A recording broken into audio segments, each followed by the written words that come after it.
good and faithful servant. You were faithful over a few things. I'll make you ruler over many things. Enter into my house and share your master's happiness. We gather this morning to witness the signing of performance contracts and also the awarding of accolades to the deserving in the period under review.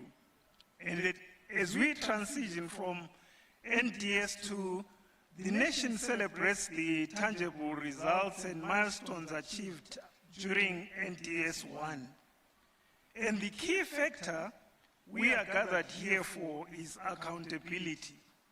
In talking about accountability, there was no better story I could find in the Bible than that of the master and his servants in the parable of talents.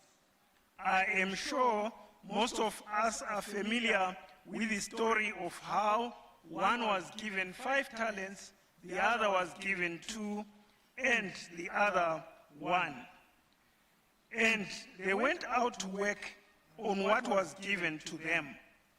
And at the end, they were responsible for what they were given and how they would eventually present to the master when he comes. What strikes me in this story is that the day of reckoning came and they presented themselves before their master. It seems to me they had their own day of performance contract signing and awards were given to those who did well. And the master said on the verse that I read, well done, good and faithful servant. But I pray that none of us will ever say words like those of the one who was given 1 talent and was so ungrateful and said some very nasty, attitude-filled words. Let us never forget, as what the Apostle Paul says, so then, each one of us shall give an account of himself before God. So, may you allow me now to ask God to bless the occasion of this day and guide us into the day's program. Let us bow our heads so we can pray. My dear Heavenly Father and God, I come before you.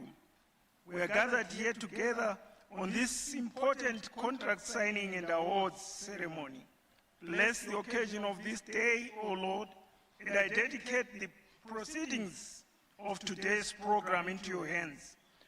O Lord, I also pray for our principal, His Excellency the President. I pray for help, I pray for wisdom, I pray most, O Lord my God, that each one of us will accept the accord of awards this day and will give you praise. For I've prayed in the name of the Father, the Son, and of the Holy Spirit. Amen. I thank you, Your Excellency.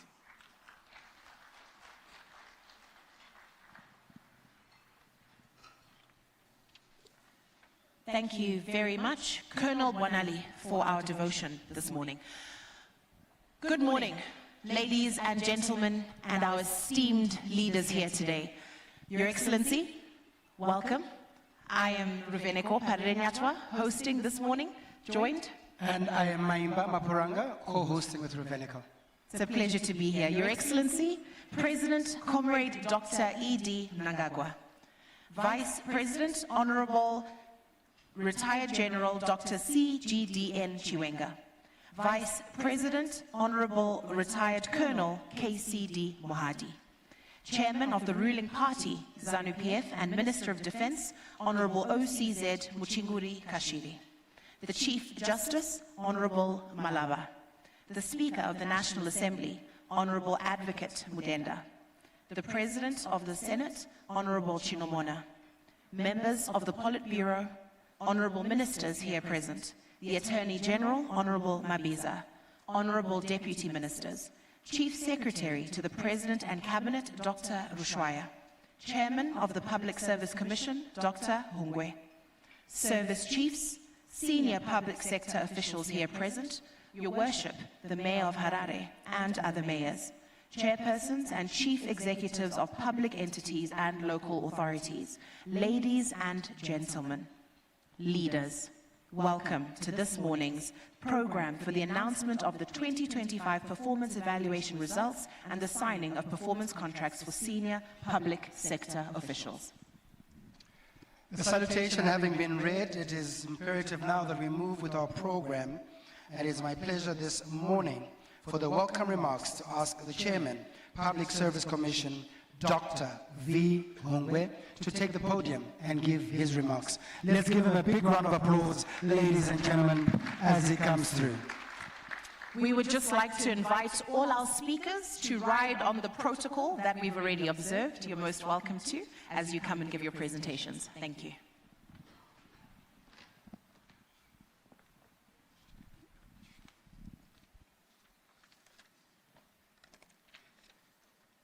Director of Ceremonies, yes, I will ride on the protocols as already outlined, but let me acknowledge you because you had not been acknowledged in the protocols that you laid out.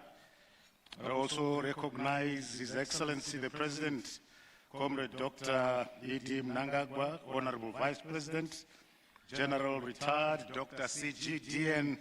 Chiwenga, the Honorable Vice President, Colonel Retired KCD Mohadi, and the Chairman of the ruling party, ZANU-PF, and Minister of Defense, Honorable OCZ Muchinguri Kashiri.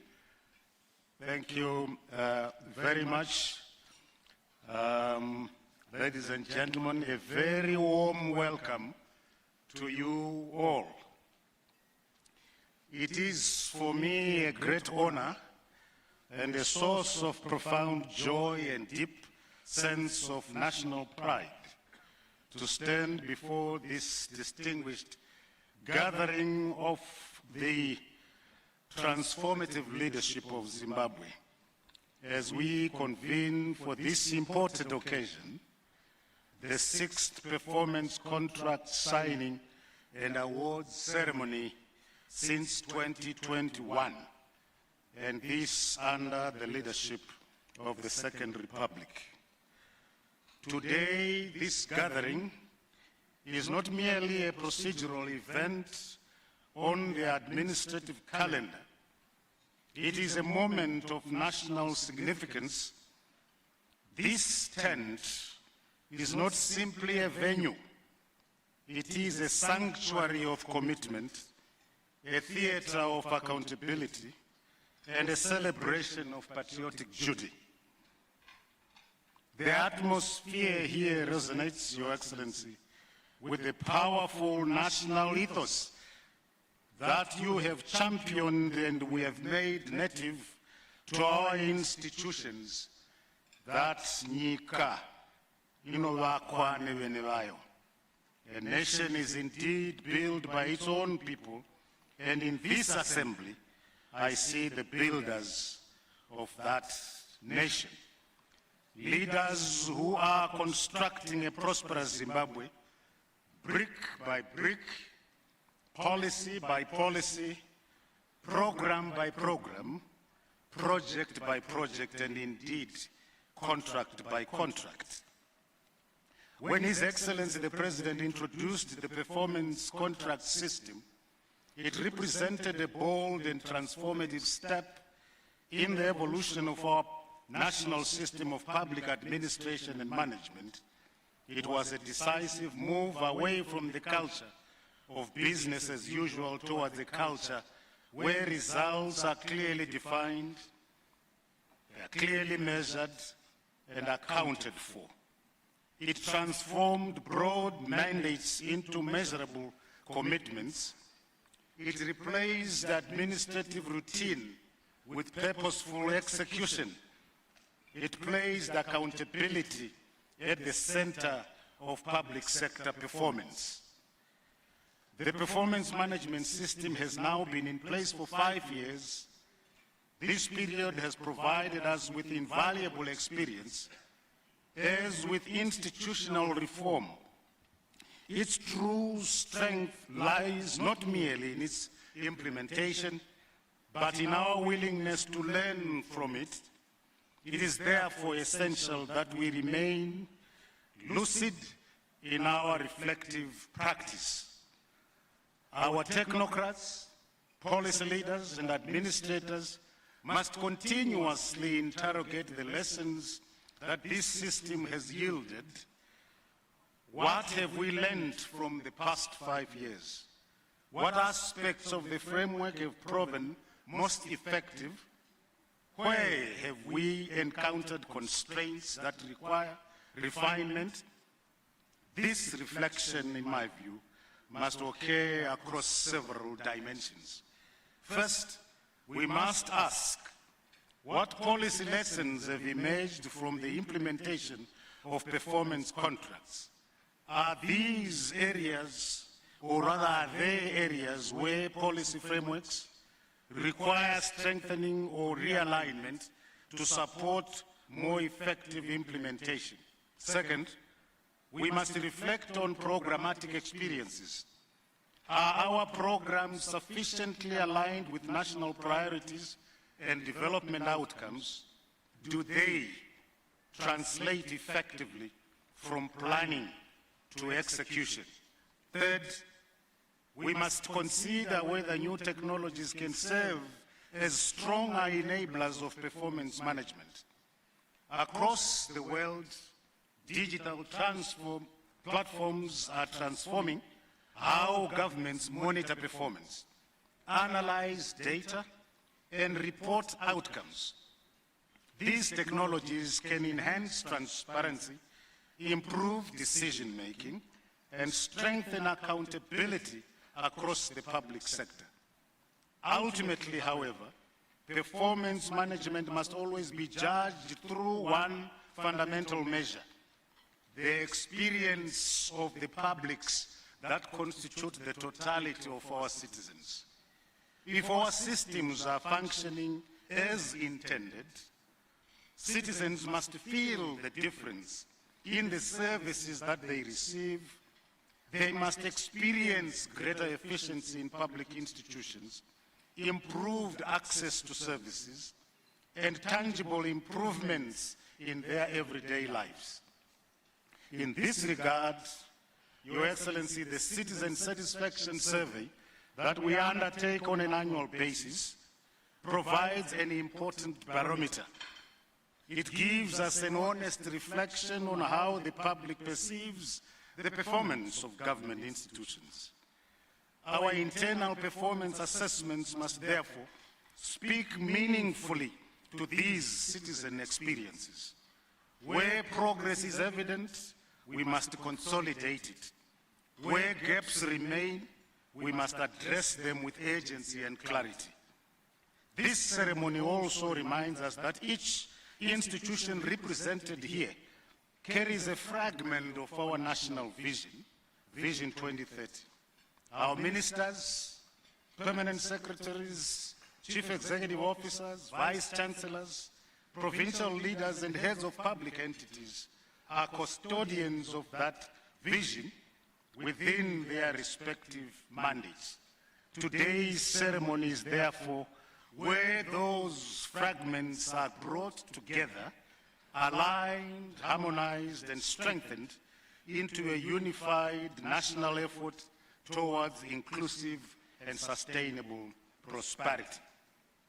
Today we also celebrate excellence. To the distinguished awardees who surpassed their performance targets in the past year or past cycle, we congratulate you wholeheartedly. Your achievements demonstrate that this system is not merely theoretical, it produces real results when embraced with commitment and discipline. You have turned plans into progress. You have translated policies into tangible outcomes.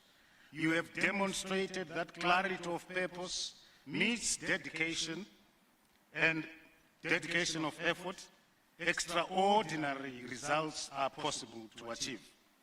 Your success stories are more than individual achievements. They are benchmarks of a new culture of performance within the Public Service Commission, I beg your pardon, within the public sector. We say to you, Makorokoto Amhlope, congratulations. Your excellence inspires the entire public sector to aim higher. As we look ahead, an important question arises. What is the next level that our performance management system must attain? The foundations have been laid, processes are understood, institutions are planning, they are programming, they are signing contracts, monitoring progress, and reporting outcomes. The next phase must deepen strategic alignment, innovation, data integrity, and institutional learning. Performance management must not merely measure outputs, it must drive transformation within the public sector. We must also examine whether the impact of this system resonates across the architectural institutional framework of government. Public sector reform cannot remain confined to the center. Its influence must extend fully into provinces, into districts, into local authorities, into universities, and all devolved administrative structures. Allow me also to recognize the important enablers that have strengthened this system over time.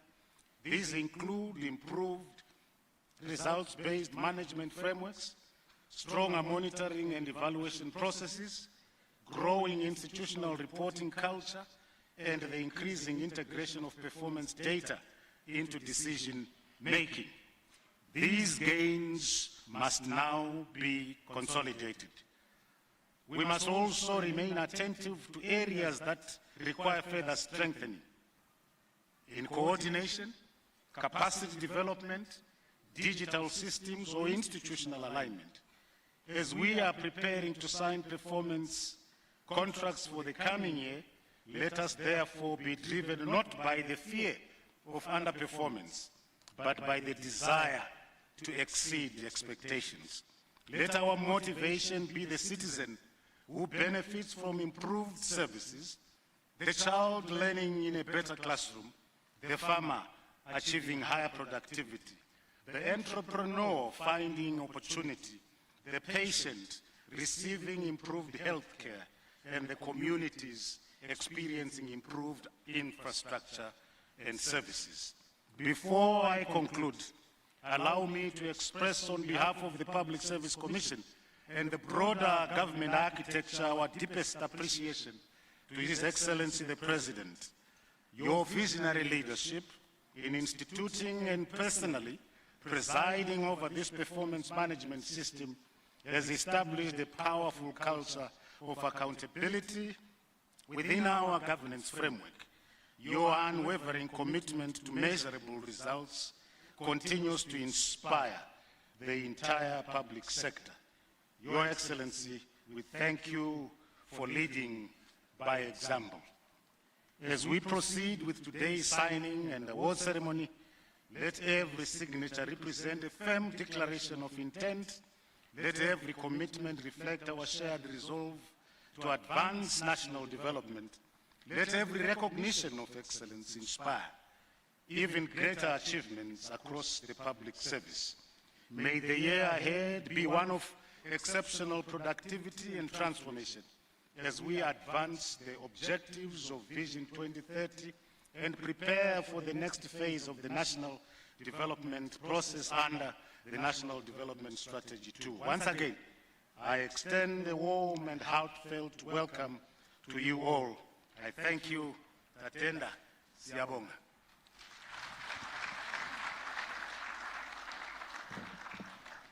Thank you very much, Dr. Hungwe. Now that we have had our welcome remarks, we can now get into the business of the day. Our program today has two key components. The first being the awards. understanding and hearing the evaluation of the 2020-25 performance. The second component is the signing of the contracts for 2026. So as we enter the first segment, I'd like to welcome to the podium Chief Secretary to the President and Cabinet, Dr. Rushwaya, to give us the announcement of the evaluation results for 2020-25 performance. Thank you.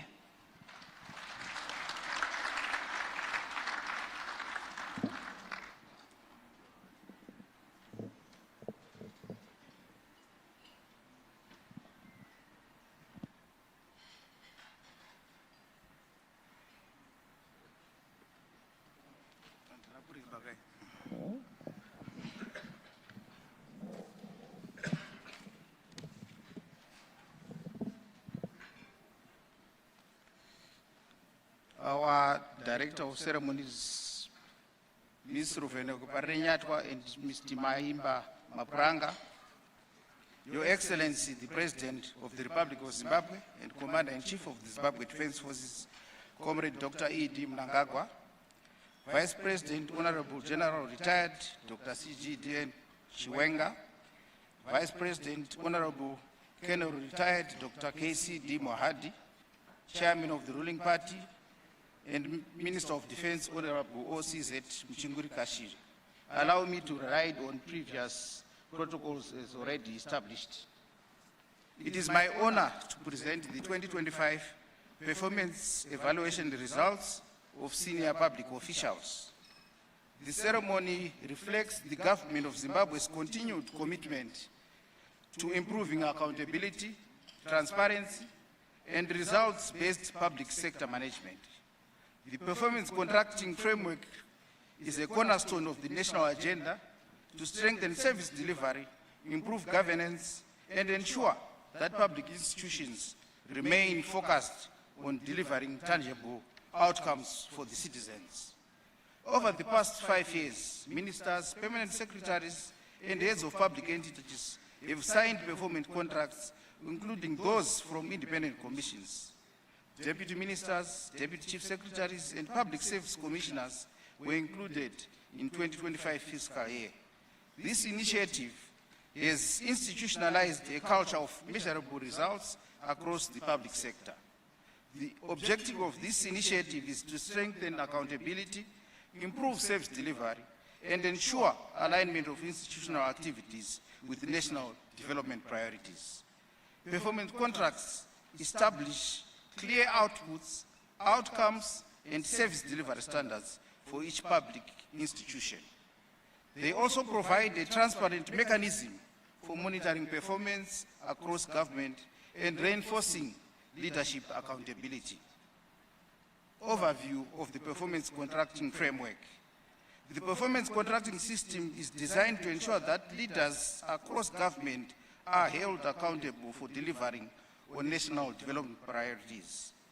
The objectives of the performance contracting framework include: 1, evaluating the performance of heads of ministries, departments, and agencies against agreed targets; 2, measuring efficiency and effectiveness in the use of public resources; 3, monitoring progress in service delivery to citizens; 4, strengthening institutional capacity in organizational development; and 5, driving implementation of national reforms and cross-cutting government priorities. Independent evaluation process. To preserve the credibility and integrity of the system, government appointed an independent consultant responsible for evaluating the performance of public sector leaders against the commitments outlined in their signed performance contracts. Throughout 2025, the consultant did the following: 1, conducted quarterly performance reviews for ministries, public entities, state universities, independent commissions, and both urban and rural local authorities. 2, produced sectorial performance assessments. 3, submitted a consolidated national performance report to government.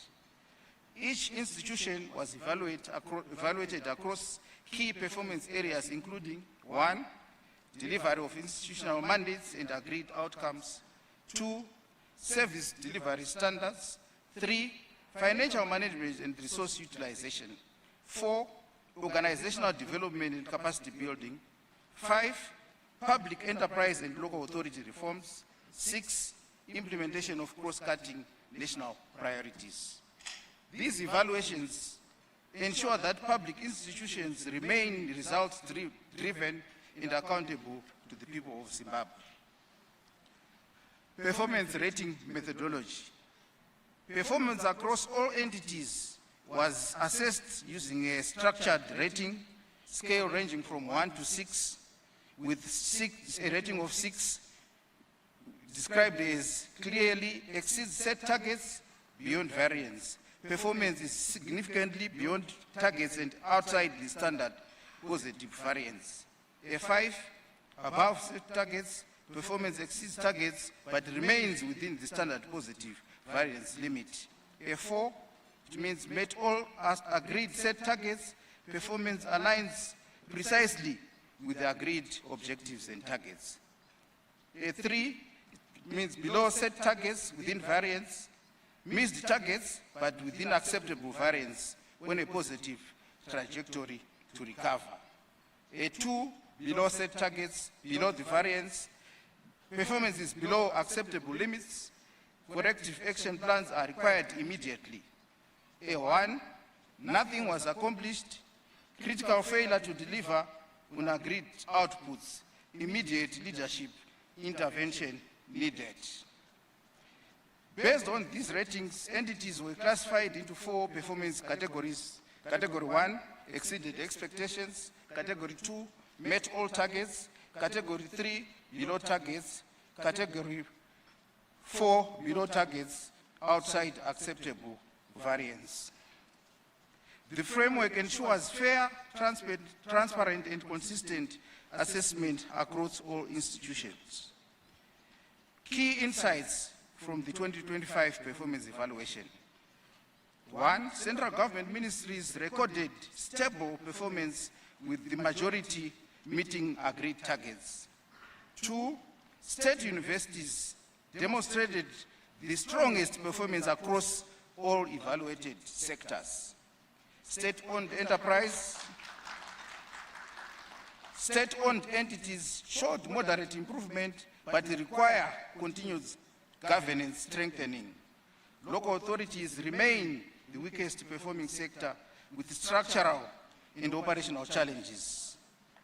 The performance contracting framework continues to strengthen leadership accountability across government. Overall performance trends for 2025. The 2025 evaluation results show steady improvement across several sectors of government, demonstrating progress in the institutionalization of performance management. Key highlights include, number 1, the results for cabinet ministers. 25 ministers were evaluated, 20 met set targets, 5 were below set targets but within variance. Average score was 4.16, which represents a 0.24% improvement from the average score of 4.15 in fiscal year 2024. 2 results for permanent secretaries. 25 permanent secretaries were evaluated, 16 met set targets, 9 were below set targets but within variance. Average score for 2025 was 4.04, and for 2024 it was the same 4.04. Results for deputy ministers. 26 deputy ministers were evaluated, 16 met set targets, 10 were below set targets but within variance. Average score was 4.05. Results for ministers of state for provincial affairs and devolution. 10 provincial ministers were evaluated, 5 met set targets, 5 were below set targets but within variance. Average score was 4.15, which represents a 3.2% improvement from the average score of 4.02 in fiscal year 2024. Results for secretaries for provincial affairs and devolution. 10 secretaries were evaluated, 4 met set targets, 6 were below set targets but within variance. Average score was 4.02, which represents a 5.2 improvement from the average score of 3.82 in 2024. Results of 6 CEOs of state-owned enterprises, 120 heads were evaluated, 72, which is 60%, met set targets, 35, which is 29%, were below set targets, but within variance. 13 were below set targets and below variance. Average score was 3.96, which represents a 0.3% marginal improvement from the average score of 3.95 in fiscal year 2024. The results of board chairpersons of state-owned enterprises, 107 chairpersons were evaluated, 57, which is 53%, met set targets, 44, which is 41%, were below set targets, but within variance. 6, that is 6%, were below set targets and below variance. Average score was 3.88, which represents a 0.8% marginal improvement from the average score of 3.85 in fiscal year 2024. Results of vice chancellors of state-owned universities, state vice chancellors were evaluated. 12 met set targets. 1 was below set target, but within variance. Average score was 4.42. Results of council chairpersons of state-owned universities, 12 chairpersons were evaluated. 11 met set targets. 1 was below set targets, but within variance. Average score was 4.25. Majority of universities showed strong institutional performance, showing that Zimbabwe's higher education institutions are performing strongly in supporting national innovation. 10, results of executive secretaries of independent commissions. 7 secretaries were evaluated, 3 met set targets, 3 were below set targets but within variance. 1 was below set target and below variance. Average score was 3.75, which represents a 3.6 marginal drop from the average score of 3.89 in fiscal year 2024. Results of board chairpersons of independent commissions, 7 chairpersons were evaluated, 3 met set targets, 4 were below set targets but within variance. Average score was 3.88, which represents a 2.1% marginal improvement from the average score of 3.80 in fiscal year 2024. Results for local authorities. A, rural local authorities. 60 rural local authorities were evaluated, the chief executive officers. 12, which is 23%, met set targets. 45, which is 74%, were below set targets but within variance. And 3, which is 3%, were below set targets and below variance. Average rating was 3.66, down by 2.1% from 3.74 in fiscal year 2024. Council chairpersons for rural district councils, 14, which is 28%, met set targets. 38, which is 63%, were below set targets but within variance. And 8, which is 9%, were below set targets and below variance. Urban local authorities, 32 urban local authorities were evaluated, for town clerks and chief executive officers. 6, which is 22%, met set targets. 23, which is 70%, were below set targets but within variance. And 3, which is 8%, were below set targets and below variance. Average rating was 3.52, down by 0.4 from the 3.55 in financial year 24. For mayors and council chairpersons, 6, which is 22%, met set targets. 22, which is 68%, were below set targets but within variance. And 4, which is 10%, were below set targets and below variance. Average rating was 3.44, up by 3.92 from 3.31 in fiscal year 2024. For local authorities, urban and rural local authorities continue to experience performance challenges, with the majority falling below targets but within acceptable variance, highlighting areas requiring continued reform and support. These include low revenue collection, 45% non-revenue water, aging water and sewer infrastructure, lack of equipment and machinery, and also a non-payment culture by residents and organizations. These challenges severely affect service delivery in local authorities.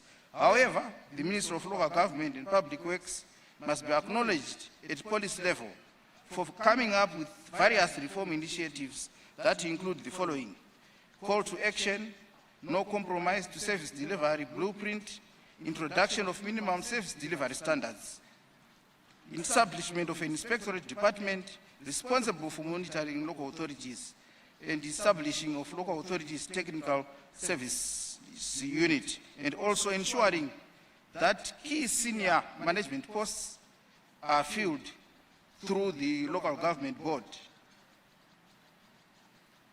Let me now move to the recognition of top performing public sector leaders. Today's ceremony recognizes outstanding leaders whose institutions delivered exceptional results in 2025.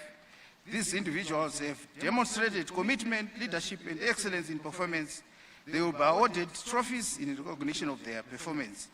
To ensure that there is equity in distribution of awards, the award winners have been placed into various categories to take care of their different ecosystems, mandates, and size.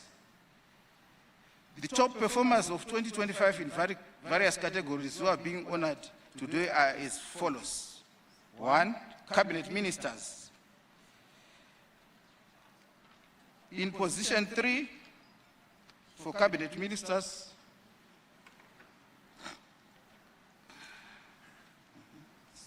yes. Just to read for you the list of winners. Yeah. Or will you do it? I'll do it. Okay. Yes. So we'll do the citations. Yes. Yes. Yes. Before we proceed, we now invite Your Excellency to take your position while we offer the awards to our ministers, starting with position 3.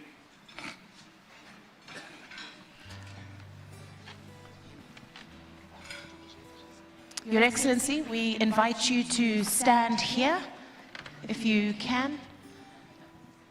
So you may shake the hands of all our winners this morning as they come up. Thank you, sir.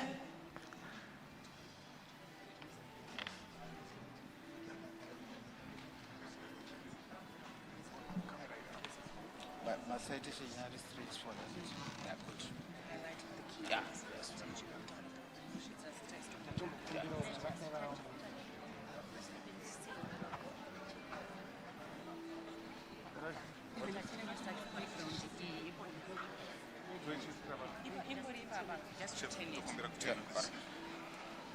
Just need this. All right, okay. Right. Are we ready? Are we ready? All right, thank you very much, ladies and gentlemen. His Excellency has taken his position. Our Chief Secretary is ready to call out. So, these awards are long. We do not want to stay here all day. So once your name is called out, we may be seated, please. We may be seated, everybody else. Please be seated. Once we call your name, please move expeditiously with purpose and intent. Come shake hands to His Excellency, receive your award, everybody else ululates, and we keep it moving. Thank you. Cabinet Ministers, Your Excellency, in position 3, Honorable Z. Ziambi, Minister of Justice, Legal and Parliamentary Affairs.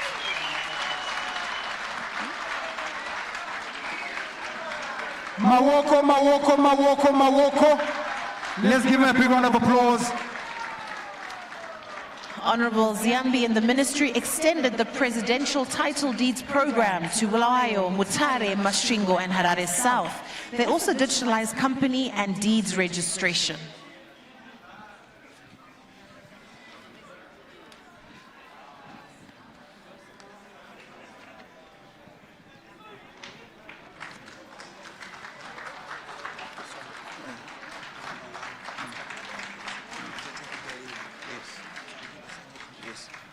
Position 2, Honorable Dr. Amos Suka, Minister of Lands, Agriculture, Fisheries, Water and... Our first runner-up, Zimbabwe achieves its highest ever wheat harvest of 640,195 tons, 13% above the 2024 record.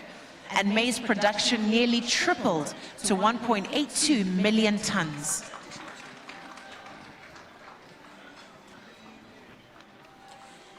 Overall best performer from cabinet ministers, Honorable Bir Wodzi, Minister of Tourism, Hospitality, Industry. Loudly celebrated by her comrades. Honorable Barbara Ladies and gentlemen, George Manyaya, where are you, the new ZTA chief? There we go. Come and accompany your boss, George. International tourist arrivals grew 10% to 1.78 million, with tourism receipts surging to $1.3 billion, a 225% increase since 2021. Minister Rodzi was also crowned as the best Minister of Tourism in Africa at the Destination of the Year. Honorable Rodzi, before you leave, Honorable Rodzi, before, Musat Mainda, the chief wants to make mention of your escapades in Berlin a few weeks ago. Yes, she was honored as the best tourism minister in Africa, and we are going to read the citation. She was in Berlin a few weeks ago, maybe 1 or 2 weeks ago, and the Berlin citation, Your Excellency the President, we wish to pay tribute to a remarkable moment of global recognition that reflects the realization of your vision for the transformation and growth of Zimbabwe's tourism sector. During the just ended ITB Berlin 2026 in Berlin, Germany, one of your distinguished appointees, the Minister of Tourism and Hospitality Industry, Barbara Rodzi, was honored with the Best African Minister of Tourism of the Year award by the Pacific Area Travel Writers Association. In that same moment, our beloved Zimbabwe was also judged was judged the best destination for natural wonders, further affirming the country's exceptional tourism offering. This recognition follows another global milestone when Zimbabwe was named among the must-visit destinations in the world by Forbes magazine. These achievements reflect not only the leadership of the minister and the visionary stewardship of Your Excellency, Comrade Dr. Emerson Mnangagwa, but also the dedicated guidance of the patron of tourism, hospitality industry, the First Lady of Zimbabwe, Her Excellency Amai Auxilia Mnangagwa, with whom the minister works closely in advancing Zimbabwe's global tourism promotion. Your Excellency, may I now kindly, she's invited already. She's been invited again. Mawoko, Tawambere Mawoko. We see the young ZTA chief, only recently appointed, George Manyaya, right there. Team extraordinaire. Well done. Congratulations. Deputy Ministers. In third place, Honorable N.T. Mazungunya, Deputy Minister of Justice, Legal and Parliamentary.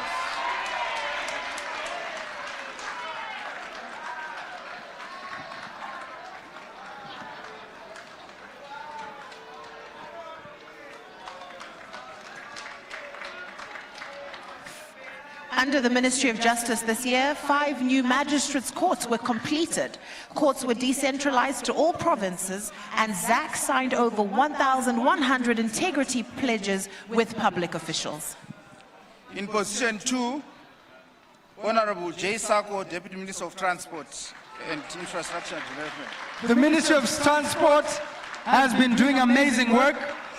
Recently opened Lorraine Drive that goes past Westgate area, beautiful roads, making sure that our road infrastructure connects every Zimbabwean, leaving no man and no woman behind as they take lead. Overall, best performer for Deputy Ministers, Honorable V. Aritatos, Deputy Minister of Lands, Agriculture.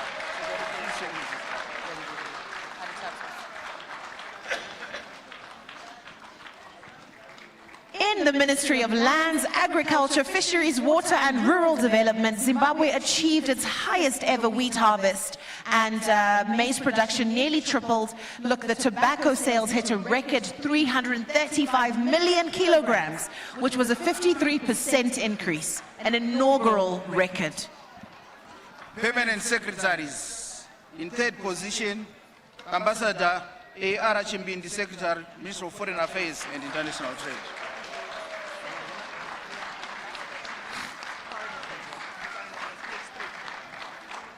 Page 3.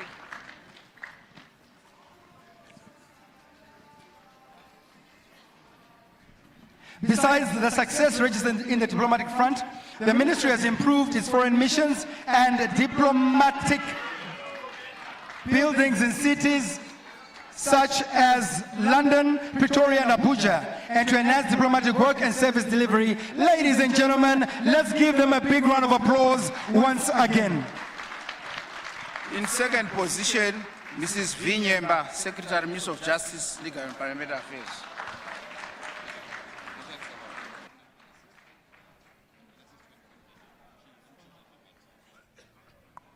Mrs. V. Nyemba, Ministry of Justice, Legal and Parliamentary Affairs, represented by the Acting Secretary. Please may you come up and receive this.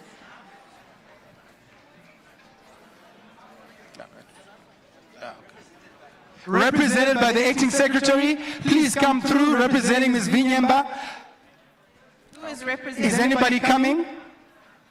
Okay, let's move. It's all right. We can move on. We can keep it moving. Let's move on, Chief Secretary. We can. Okay, somebody's here. Avashrika, Thank you very much. Thank you.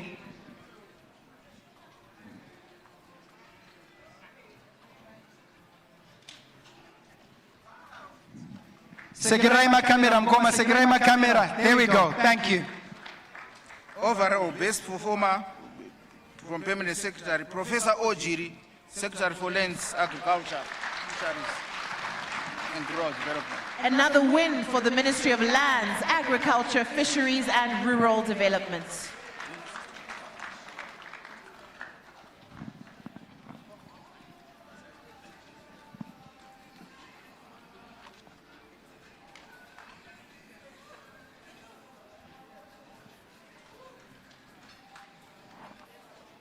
Congratulations, Prof. Jiri and the entire ministry.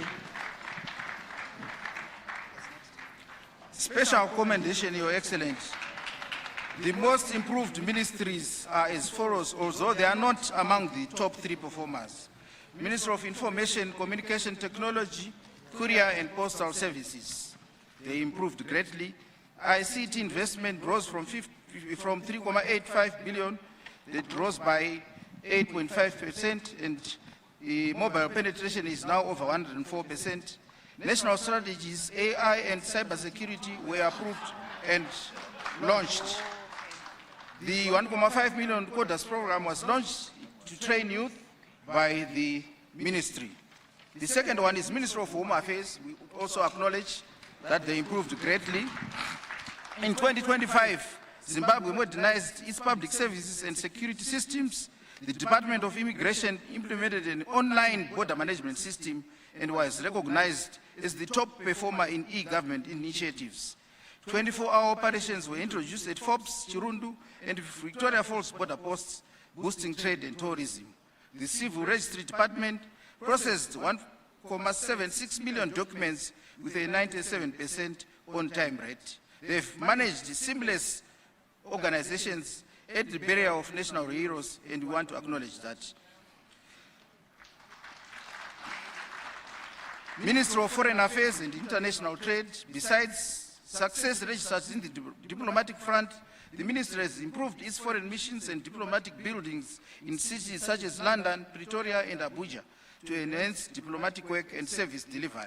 They've also managed to codify their systems and procedures to standard operations in the ministry.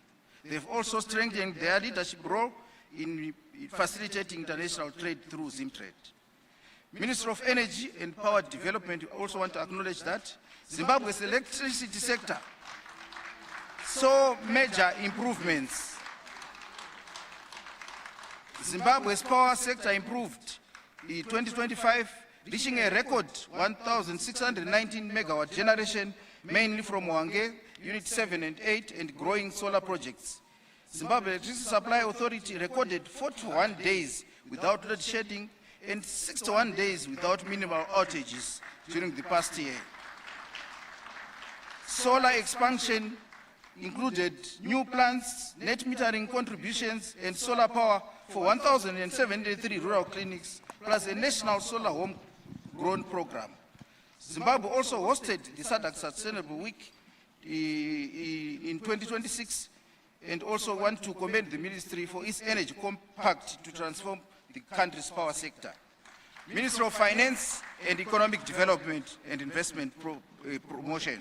Zimbabwe's economy grew by 6 to 6.6% in 2025, showing recovery after the drought effects of 2024, with annual inflation reduced to approximately 15% through tight monetary policy. Foreign currency inflows hit a record US 16.2 billion, delivering a current account surplus of over US 1 billion. The ministry, working with the Reserve Bank, introduced the composite indicator of economic activity to improve monitoring of economic performance using frequent data. The ministry continued efforts to re-engage international financial institutions and resolve Zimbabwe's external debt. Ministry of Youth, Empowerment, Development and Vocational Training, the National Youth Employment Strategy was approved by Cabinet and launched by His Excellency the President, producing a comprehensive framework for youth development, while 27,617 youth entrepreneurs, 57 of them women, were capacitated with business skills, funding, market linkages, and startup kits. Drug and substance abuse awareness programs reached 348,674 youth across the country. 174 young people who were rehabilitated at the Angel of Hope Rehabilitation Center were now under training at the Youth Service Program. A further 35,919 youth were trained in digital skills nationwide in collaboration with Potras and Plan International. Minister of Defense, peace, security and stability that prevails in the country is successfully created an enabling environment for execution of various development initiatives by the public sector and the economy in general. The ministry contributed, the ministry has therefore successfully safeguarded national security, contributed to regional peacekeeping, and supported national development initiatives in Zimbabwe, which are officially launched during the period leading to the National Defense Policy, National Defense Force Day commemorations. We now move to Ministers of State for Provincial Affairs and Devolution. In third place, Honorable Onwe, Minister of State for Provincial Affairs and Devolution for Midlands Province.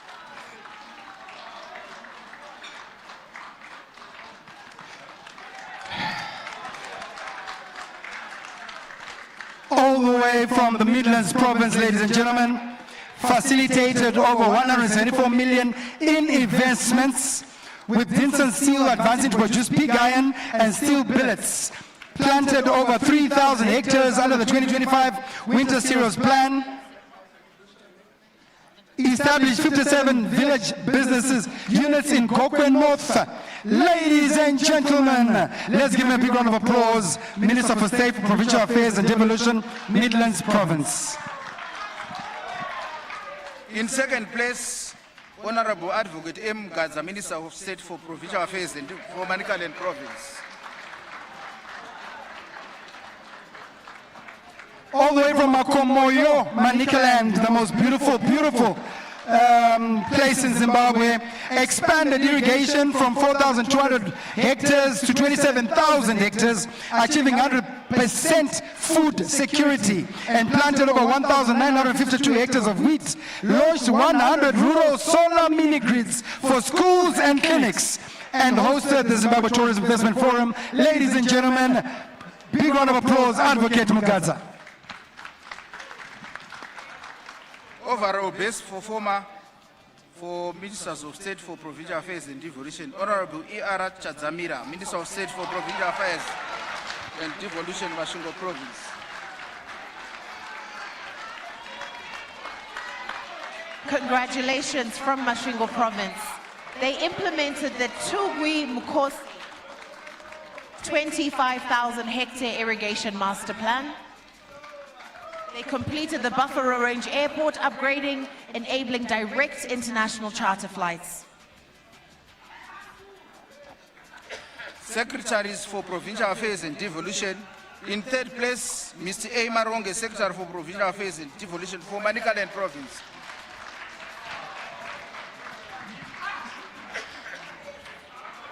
Manicaland takes it away again.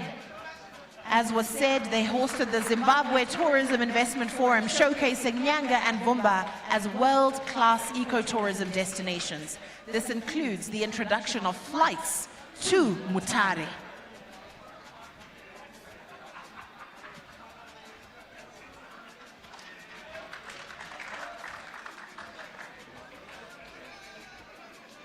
Overall, best performer, Secretaries for Provincial Affairs and Devolution, Dr. Pazwakawambwa, Secretary for Provincial Affairs and Devolution.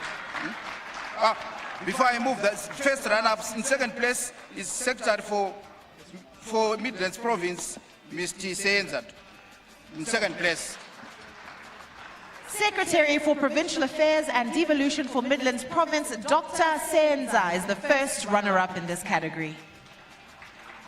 And once again, we've already gone through the citation of the great work that they are doing, constructing a new 2,000-seater stadium at Nembudzia, among others. Makorokoto, Amklope, well done, well done. Our best performer, Dr. Pashakawanzwa, Secretary for Provincial Affairs and Devolution for Masvingo Province.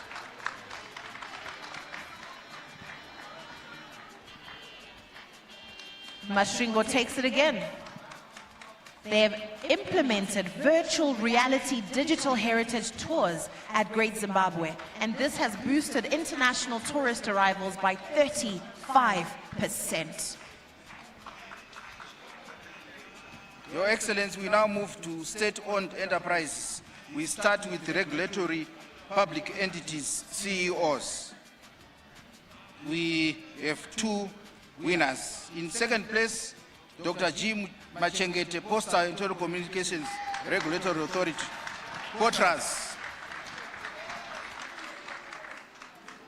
POTRAS is the runner-up here, with internet penetration reaching 81.8% and active mobile subscriptions surpassing 16 million.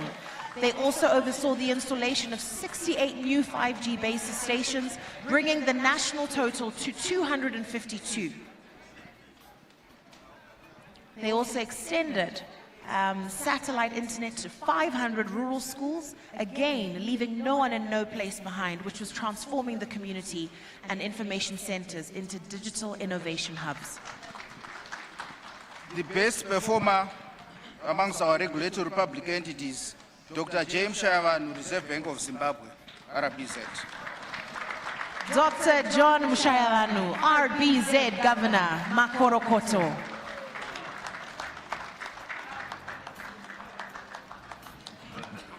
The Reserve Bank is highly acknowledged for pushing a prudent monetary policy regime, reduced annual ZIG inflation from triple digits to approximately 15%, surpassing the 30% target, while maintaining the interbank rate as a stable ZIG 26 per dollar. Ladies and gentlemen, let's give him a big round of applause once again.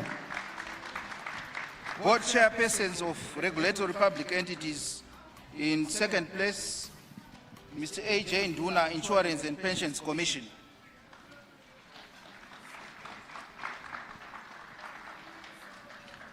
Mr. A.J. Nduna from IPEC. IPEC grew industry revenue from 2 million in 2021 to 10.5 million in 2025, a five-fold increase in 4 years. This was expanded revenue streams and efficient debt collection, and leading the full industry adoption of international financial reporting standards, landmark in shifting insurance accounting and disclosure standards.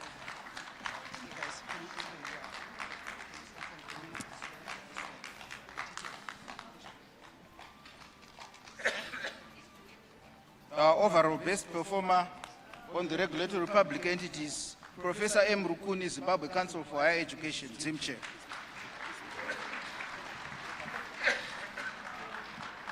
Professor Mandivamba Rukuni, congratulations, from Zimche, transition all state and private universities to Education 5.0 model.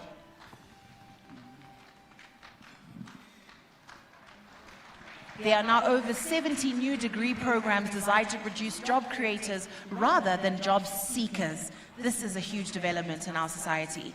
Issued closure orders to 12 unregistered institutions, successfully defending regulatory authority in the High Court of Zimbabwe. Hanganyanya maskuzaya sinama regulations.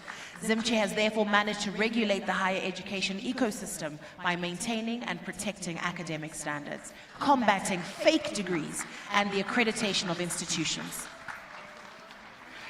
Thank you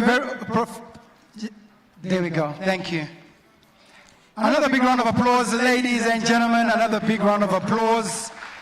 If I may ask that we leave a thoroughfare right there, let's not close it, so that people can move in and out to receive their awards. Thank you. Commercial public entities, CEOs. In second place, Mr. W. Matukeni, National Oil Infrastructure Company, NOIC. National Oil Infrastructure Company. Mr. Wilfred Matukeni, upgraded pipeline infrastructure to target 5 billion liters throughout per annum, positioning Harare as a more efficient regional fuel hub than the port of Beira.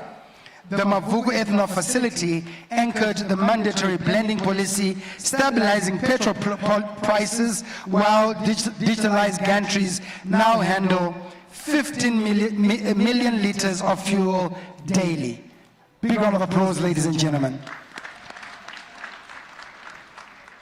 Our best performer, Mr. T. Miko, Agriculture and Rural Development Authority, ADA.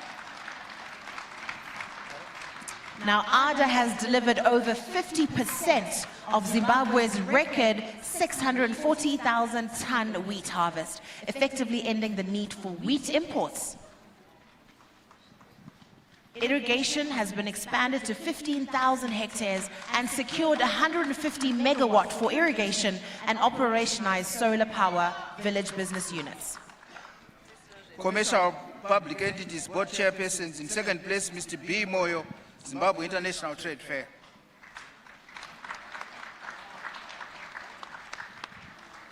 Mr. Busisa Moyo hosted over 800 exhibitors from 25 countries and drew 86,000 visitors. The biggest fair on record. The inaugural Rural Industrialization Indaba focused on bringing value addition to marginalized districts. And a youth hackathon produced 3 prototype manufacturing solutions adopted by corporate sponsors. Ladies and gentlemen, Mr. Busisa Moyo. Big round of applause. Our best performer for commercial public entities, Dr. D. Mzeza, ADA Seeds. Dr. Darlington Muzeza, ADA has finalized locally developed hard wheat varieties with 17% protein content, set to save Zimbabwe over $100 million annually in foreign currency imports. They also successfully mapped its entire seed portfolio to agroecological regions.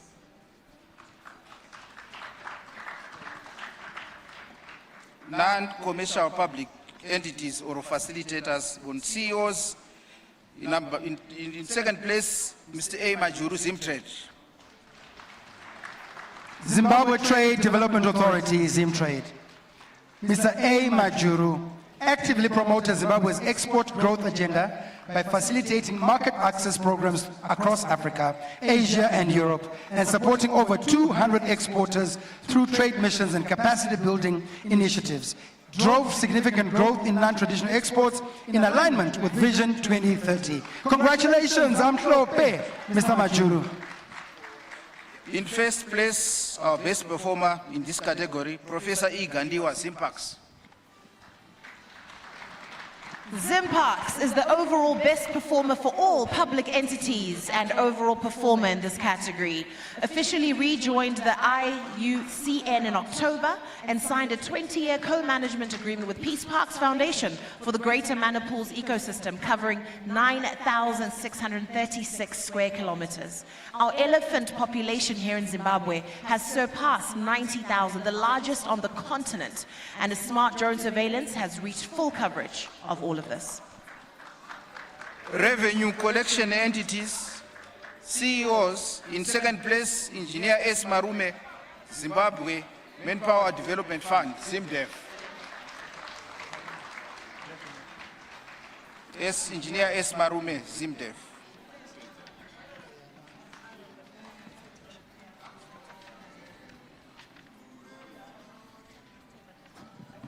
ZimDev fully rolled out the ZPay digital platform for instant levy remittances, streamlined apprenticeship rebate processing from months to days, and financed 100% of expenses for thousands of apprentices nationwide. Ladies and gentlemen, big round of applause. Tibambere Mawoko Amhlope.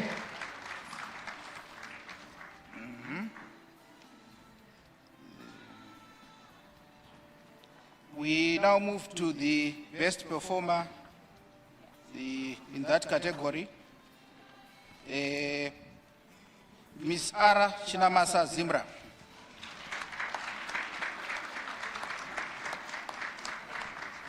Dasia Maput.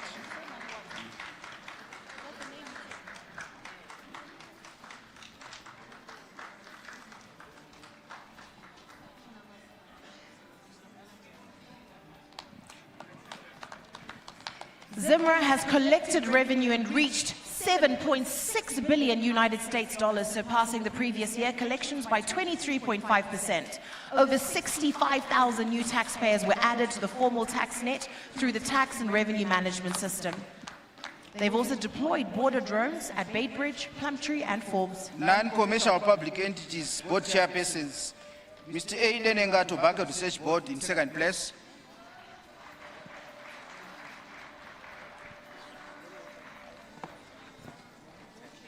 Board chairpersons, non-commercial.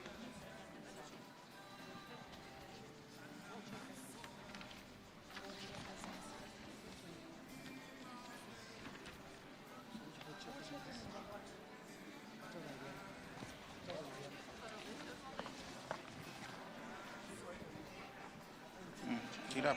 Push.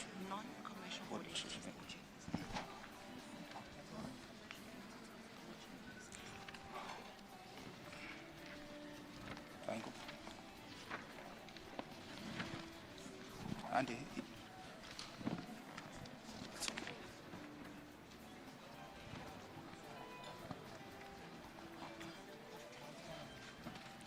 In first place for board chairpersons for non-commercial public entities, Dr. A. Sora, Zimpax.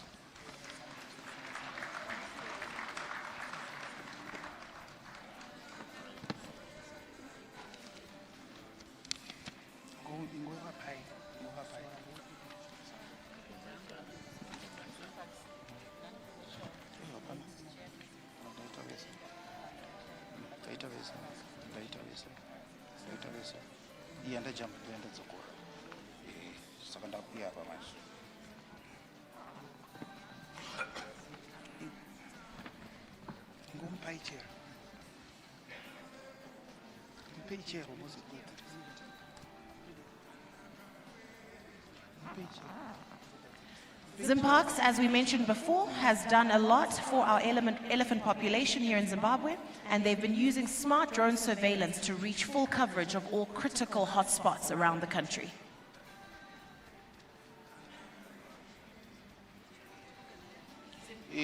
Revenue collection entities board chairpersons, Professor Arachibaya Zimdev in second place. Zimbabwe Manpower Development Fund, ZimDev, Professor Arachibaya, fully rolled out the ZPay digital platform for instant levy remittances and we have spoken about new curricula for renewable energy and artificial intelligence were developed with EXCO. Polytechnic lecturers were attached to the Manize steel plant to align teaching with heavy industry realities. Ladies and gentlemen, Professor Archibaya Tombere Mawoko. Our best performer for revenue collection entities, board chairpersons, Mr. Ayman Wanza, Zimra.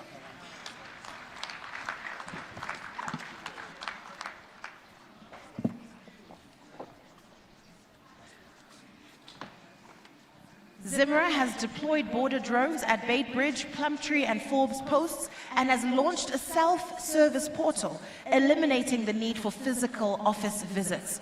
That is all about efficiency in this here republic. And Your Excellency, just of note is that Zimra has added over 65,000 new taxpayers were added to the formal tax net through the Tax and Revenue Management System digitalization program. Let's give them a big round of applause, ladies and gentlemen. The most improved public entity, although they did not win any prize, they didn't win anything, but they improved in terms of their operations, is the Forest Commission. The Forest Commission achieved a remarkable institutional turnaround, transitioning from fiscal dependence to self-generated revenue, reducing monthly expenditure from US 310,000 to 110,000 and generating over US 3 million through strategic partnerships, and received a clean audit outcome.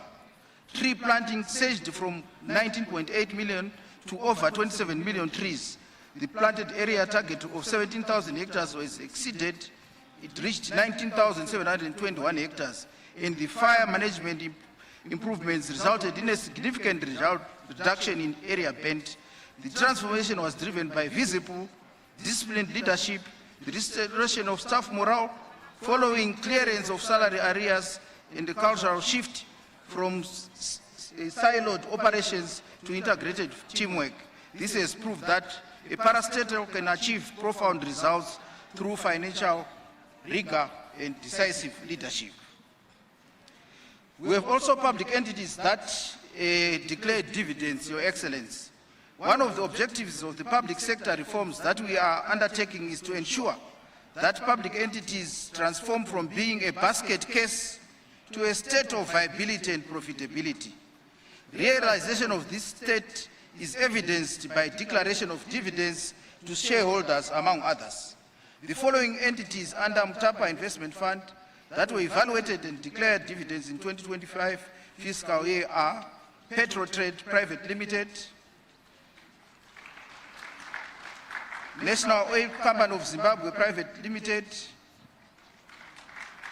Industrial Development Corporation of Zimbabwe, People's Own Savings Bank, POSB, and Fidelity Gold Refinery.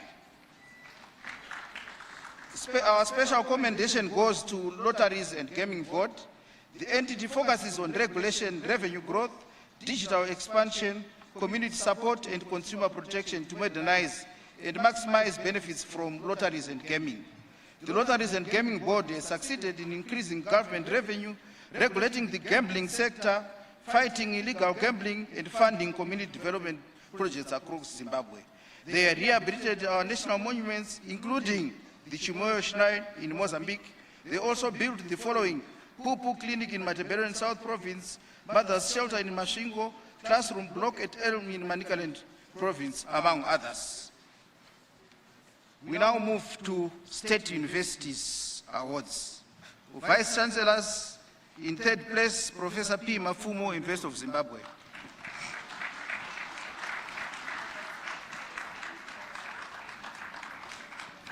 The UZ registered 17 new startup companies in 2025, bringing the total to 60 companies producing 150 goods and services spanning agriculture, mining, energy, health, and ICT, and attracting venture capital from Toyota Connected and Pegara of Japan, alongside local partners including the National Venture Capital Company and ZETDC. Ladies and gentlemen, let's give it up for the University of Zimbabwe. In second place, Vice Chancellor Professor Engineer QC Kanukamwe, Harare Institute of Technology. Harare Institute of Technology graduated 641 students, including 106 from new industrialization-focused programs, with female graduates earning the most first-class degrees. Ladies, did we hear that? Advanced local lithium-ion battery manufacturing and certified nearly 900 data protection officers. Our overall best performer amongst Vice Chancellors, Professor Imwenje, Bindura University of Science and Education. Bindura University of Science and Education. Graduated 2,115 students, 1,069 of them women, in its 25th anniversary year, with equal gender representation in STEM. Commercialized Masau, I will repeat that. They commercialized Masau fruit products and launched Paupo technologies to assemble affordable laptops. Affordable laptops are being assembled right here in Zimbabwe. Big round of applause, ladies and gentlemen. Council chairpersons for state universities. In third place, Mr. K. Mlambo, Lupane State University. Mr. Mlambo from Lupano State University. The Bingwa Wildlife Ecotourism Innovation and Industrial Park reached 96% completion. The $10 million Technovation Center broke ground, and the agro-industrial hub running chicken, piggery, fishery, cattle, goats, and horticulture at 95% capacity utilization is generating third-stream revenue while running community outgrower schemes. In second place, Mrs. E.M.E. Mwamuka, Midland State University. Midlands State University, Mrs. M.E. Mwamuka. MSU started a landmark MOU with Bata Shoe Company to produce a minimum of 2,500 pairs of shoe uppers per day across the Tommy, Bumper, and North Star product lines. Ladies and gentlemen, operationalizing its clothing and textile manufacturing unit as a commercial force in local and regional industry. Ladies and gentlemen, let's give them a big round of applause. They also competed against the world's top universities, and 3 MSU chemistry alumni contributed to the work of the 2025 Nobel Prize winner. The Emerson Mnangagwa Law School in Kwekwe was officially commissioned, establishing one of Southern Africa's finest law school facilities. Ladies and gentlemen, let's give them a big round of applause once again. Our winner, Council Chairpersons for State Universities, Professor L.M. Sbanda, National University of Science and Technology. Professor Sibanda from NUST. NUST has the largest Technovation Center in the country, housing software development, biofertilizer, and sunscreen lotion projects, and established the Faculty of Agricultural Science and Technology, achieving 70% STEM enrollment in line with its national mandate.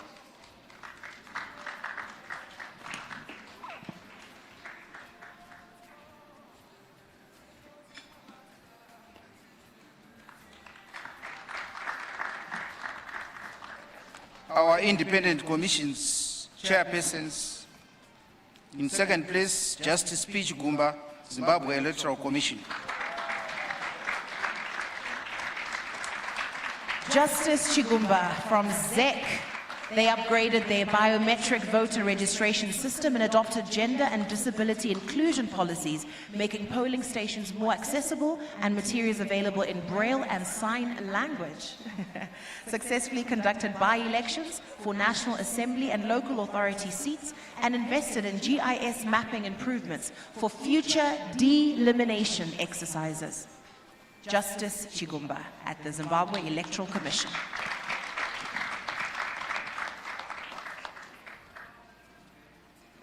In first place, Commissioner Tende R.W. Bari, Zimbabwe Lands Commission.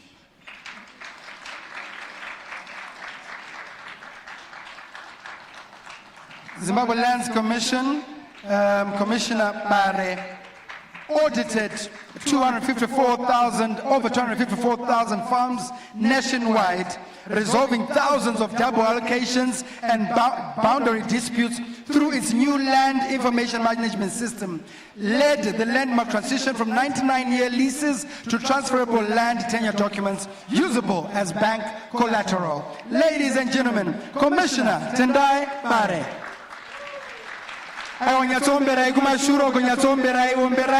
Let's celebrate each other. Thank you very much. Executive Secretaries for Independent Commissions. In second place, Mrs. V. Muanigwa, Zimbabwe Gender Commission. Mrs. Muanigwa from the Zimbabwe Gender Commission launched Zimbabwe's first ever Gender Equality Awards and addressed over 4,000 complaints since inception. They've also secured a $4.5 million EU-funded Sustaining the Gains program to equip forensic labs for handling digital evidence in abuse cases. And they opened 4 new provincial offices to advance devolution. In first position for Executive Secretaries for Independent Commissions, Mr. S. Tonga, Zimbabwe Electoral Commission. Zimbabwe Electoral Commission upgraded the biometric voter registration system and adopted gender and disability inclusion policies, making police stations more accessible and materials available in Braille and sign language. Successfully conducted by elections for National Assembly and local authority seats and invested in GIS mapping improvements for future delimitation exercises. Big round of applause, ladies and gentlemen. Local Authorities Awards, Rural Local Authorities CEOs. In third place, Dr. F. Guta, Manyame Rural District Council.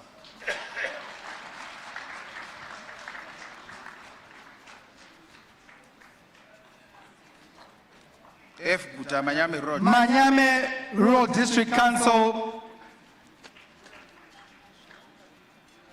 Dr. F. Guta leading the way in championing our Rural District Council to make sure that it competes with local authorities. Ladies and gentlemen, let's give her a big round of applause. In second place, Mr. T. Matavire, Chivi Rural District Council.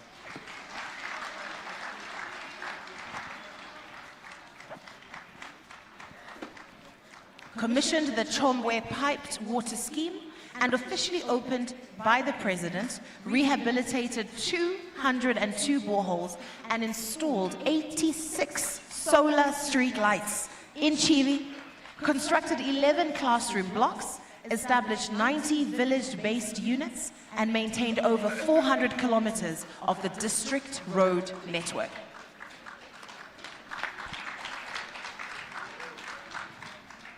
Our best performer from Rural Local Authorities CEOs, Mr. Ish Dagwa, Jimba Rural District Council. Jimba RDC, Mr. Ish Dagwa, drilled 91 boreholes, maintained 233 kilometers of road, and constructed 16 kilometers of new tarred roads in 2025. Received a clean, unqualified audit and embraced e-procurement and drone technology, setting a benchmark for digital governance among rural councils. Makorogoto amhlope, tibambere mawoko. Rural Local Authorities Chairpersons. In third place, Mr. M. Kwanyai, Chivi Rural District Council.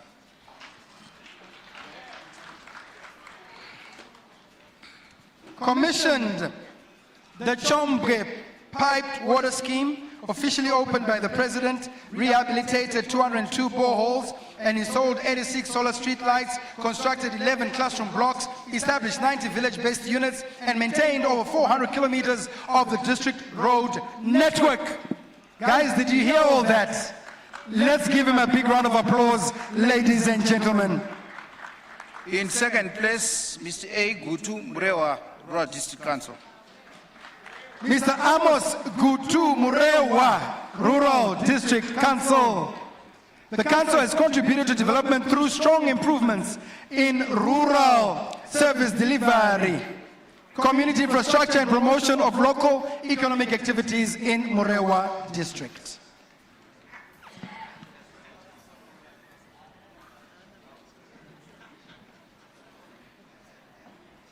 Our best performer, Rural Local Authorities Chairpersons, Mr. S. Magaya, Zimba Road District Council.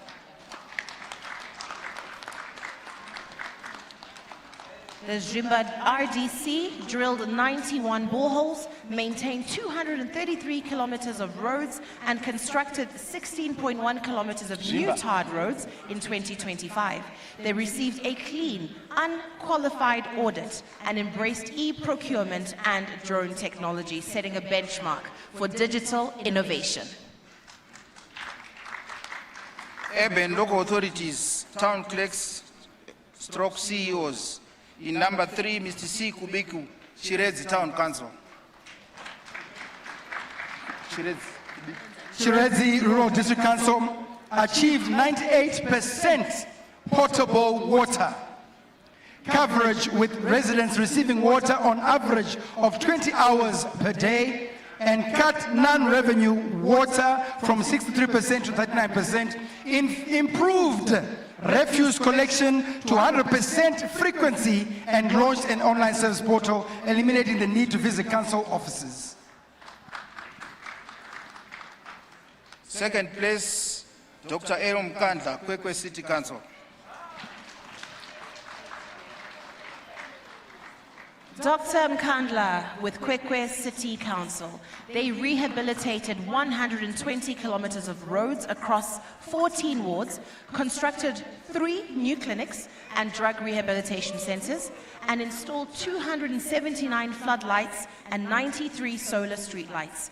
They also achieved 100% ease of doing business with fully digital council services, including online business licensing, billing, and payments. Kwekwe City Council.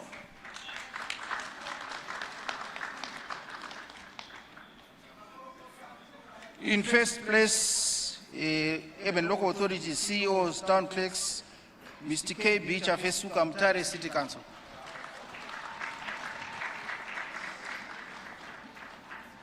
Resumed scheduled domestic airline services.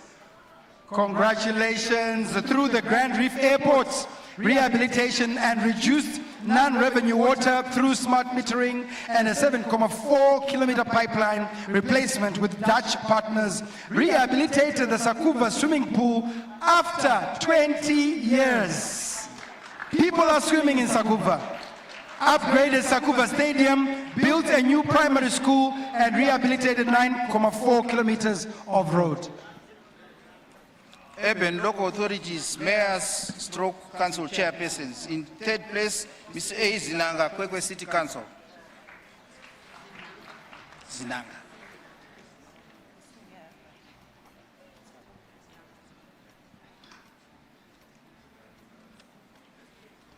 Mr. Zinanga from Kwekwe City Council rehabilitated 120 kilometers of tarred roads, and clinics were set up, as well as floodlights, and ease of doing business was achieved. Congratulations. In second place, Mr. A. Tabe, Mashingo City Council.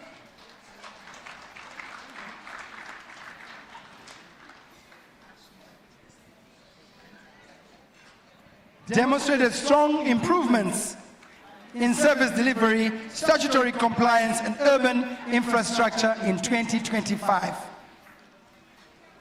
Mr. Tabe.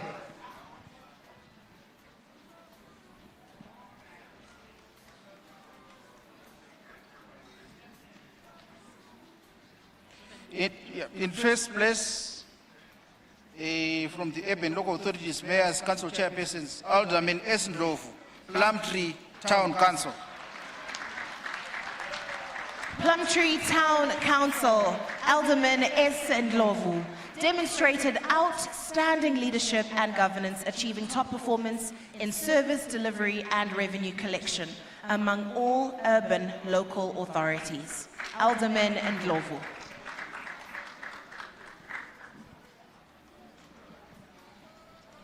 All the way from Plumtree, let's give them a big round of applause, ladies and gentlemen.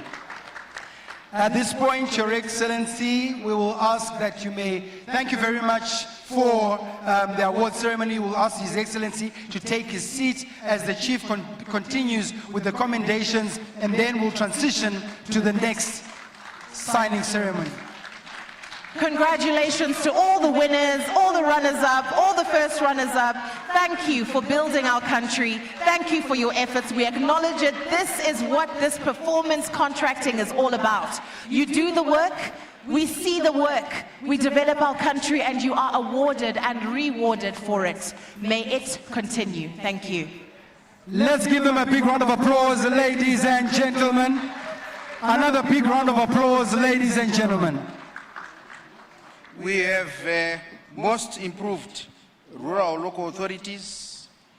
The first one is Bubi Rural District Council, achieved revenue collection efficiency 65% above the national average, drilled and equipped 14 balls and constructed 17 classroom blocks in community partnerships, maintained 227 kilometers of the road network, and most importantly, received an unqualified audit with statutory compliance at 92%. Another one which improved greatly is Chaminuka Rural District Council. Major achievements: a total of 45 balls were drilled, 245 toilets were constructed, and 4 villages were declared ODF free. 3 schools were constructed, 307 kilometers of roads were graded, revenue collection efficiency now at 98%. Council books of accounts for 2024 were audited. That is Chaminuka Rural District Council. Gwanda RDC, major achievements: 773 kilometers of roads were graded, 26 healthcare facilities were functional, and 30 balls were drilled, and 13 piped water schemes were established. Revenue collection efficiency now at 84%, and 2024 books of accounts were audited. Your Excellency, as for the rest of the results, the tripartite and independent performance evaluation consultants will visit each ministry, department, and agency to present the 2025 performance evaluation results and proffer policy recommendations. Transition to the 2026 performance contracts. As we celebrate the achievements of the 2025 fiscal year, today's ceremony will also witness the signing of 2026 performance contracts. These contracts will guide the work of government institutions during the fiscal year to ensure that all public leaders remain fully accountable for delivering on the national development agenda. The continued success of the performance contracting system demonstrates that Zimbabwe is building a public sector that is results-driven, accountable, and responsive to the needs of its citizens. Your Excellency, distinguished guests, ladies and gentlemen, allow me to congratulate all the award recipients and to thank every public servant who continues to work tirelessly in the service of our nation. Let me end with the following quotations from 4 HR practitioners, which I think are relevant to this exercise. A contract is a promise. Performance is the proof. That's the first one. Commitment turns intent into outcomes. We don't sign agreements to sit still. We sign to move forward. Keep the promise and the trust exceed the expectation. I thank you.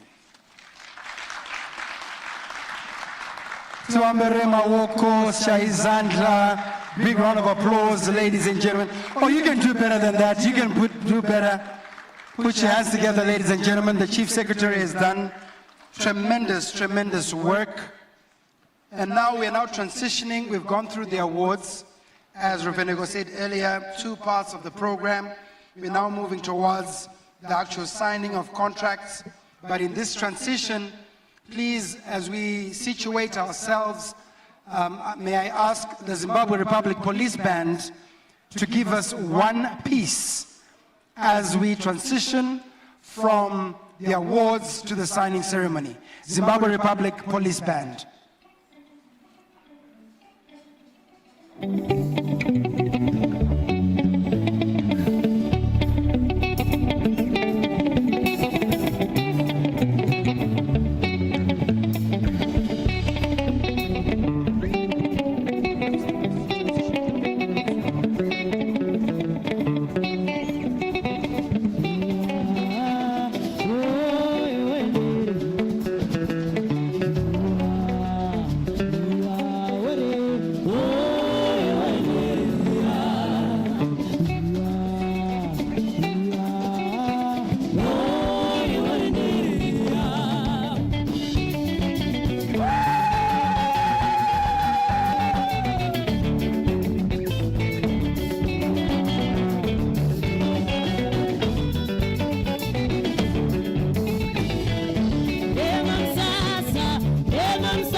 neZANU-PF vasimuka.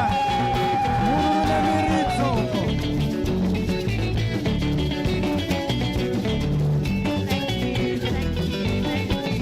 Our Zimbabwe Republic Police Band. Mazita.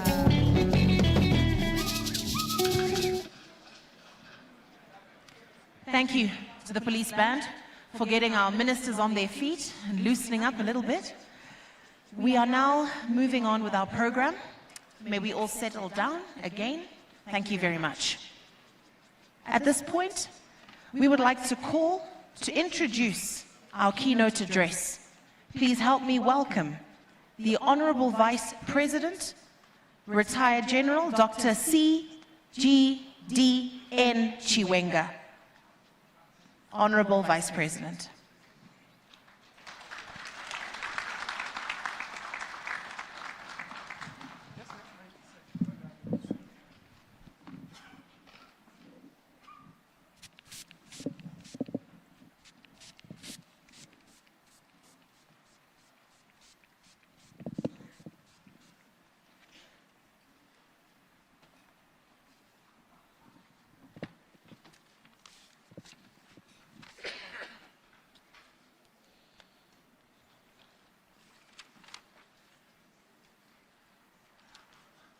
Our directors of ceremonies, Mr. Veneko Parenyatwa and Maimba Mapranga.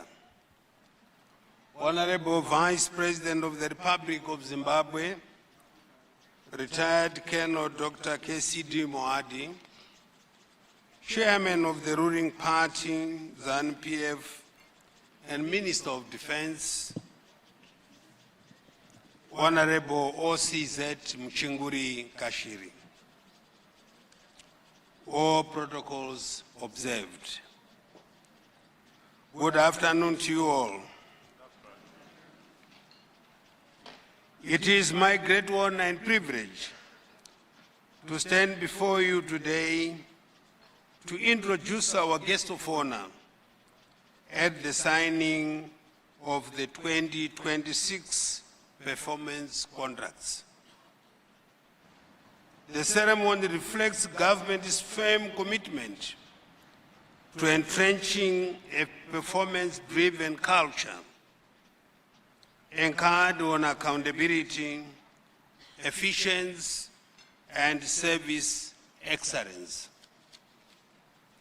This initiative is fully aligned with the governance and public sector reforms being championed under the leadership of His Excellency, the President of the Republic of Zimbabwe, Comrade E.D. Mnangagwa. Under the Second Republic, results-based management and performance accountability remain key drivers in achieving an upper middle income society in line with the National Development Strategy 2. Ladies and gentlemen, as we strengthen performance and service delivery systems within government, it is equally important that we deliberately build a fit-for-purpose civil service, capable of sustaining Zimbabwe's long-term development trajectory. This calls for deliberate, strategic, and forward-looking investment in human capital. We must begin to identify and nurture talent from an early stage, guiding capable young Zimbabweans from our schools and universities towards careers in public service and equipping them with the competencies required to drive national transformation. To this end, there is a need to formulate career progression courses to enhance efficiencies and promotional paths for respective civil servants. Equally important, let me take that one. Equally important is the need for our universities and tertiary institutions to produce graduates with practical competencies and relevant skills aligned for national development priorities. Stronger collaboration between academia, industry, and government is essential to ensure that our education system is innovation-driven, practical, and responsive to the evolving needs of our economy and the public sector. At the same time, our civil service must remain firmly aligned with the global trends in the modern public administration. Around the world, governments are transforming their public sectors through digitalization, innovation, and citizen-centered service delivery. Zimbabwe must not merely follow these global trends. We must aspire to lead. Given the depth of talent, intelligence, and resilience within our human capital, there is every reason for Zimbabwe to build one of the most professional, efficient, and high-performing civil service in the world. Distinguished guests, today's signing ceremony therefore represents far more than a procedural exercise. It is a reaffirmation of government's commitment to a result-driven public sector that delivers tangible outcomes for the people of Zimbabwe. On that note, it is now my singular honor and privilege to invite to the podium our guest of honor, the President of the Republic of Zimbabwe and Commander-in-Chief of the Zimbabwe Defense Forces, His Excellency Comrade Dr. Emmerson Dambudzo Mnangagwa, to address us and the nation at large. Your Excellency, I thank you.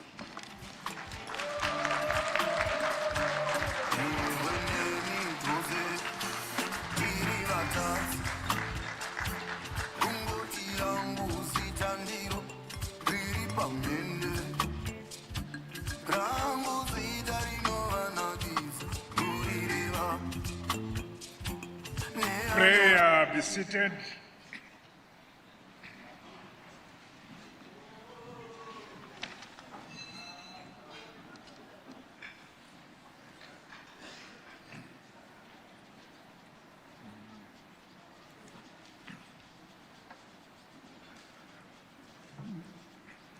The Director of Ceremonies,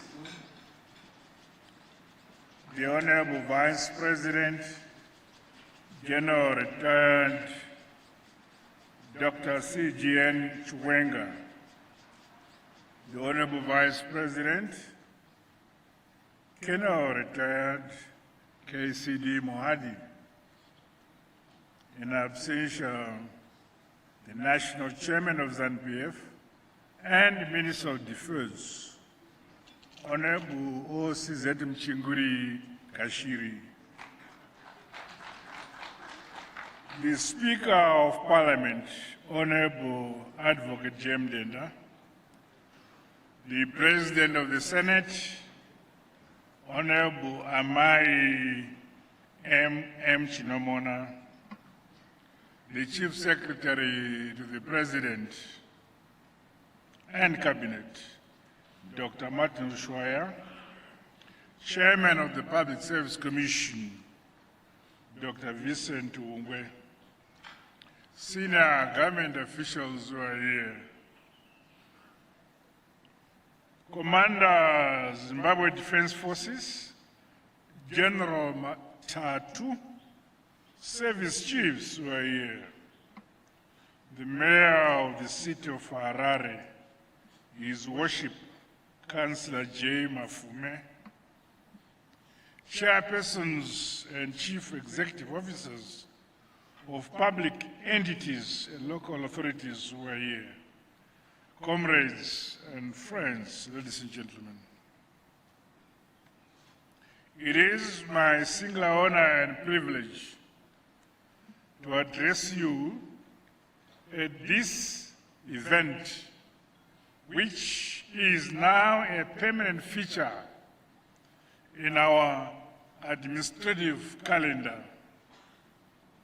This ceremony marks the signing of the 2026 performance contracts and a key milestone in our public administrative and governance journey.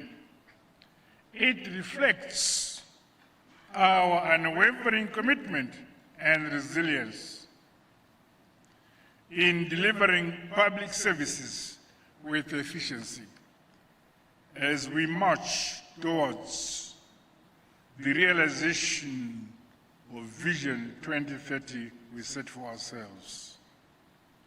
Over the past years, we have collectively scaled up the institutionalization of public sector reform measures, including performance contracting.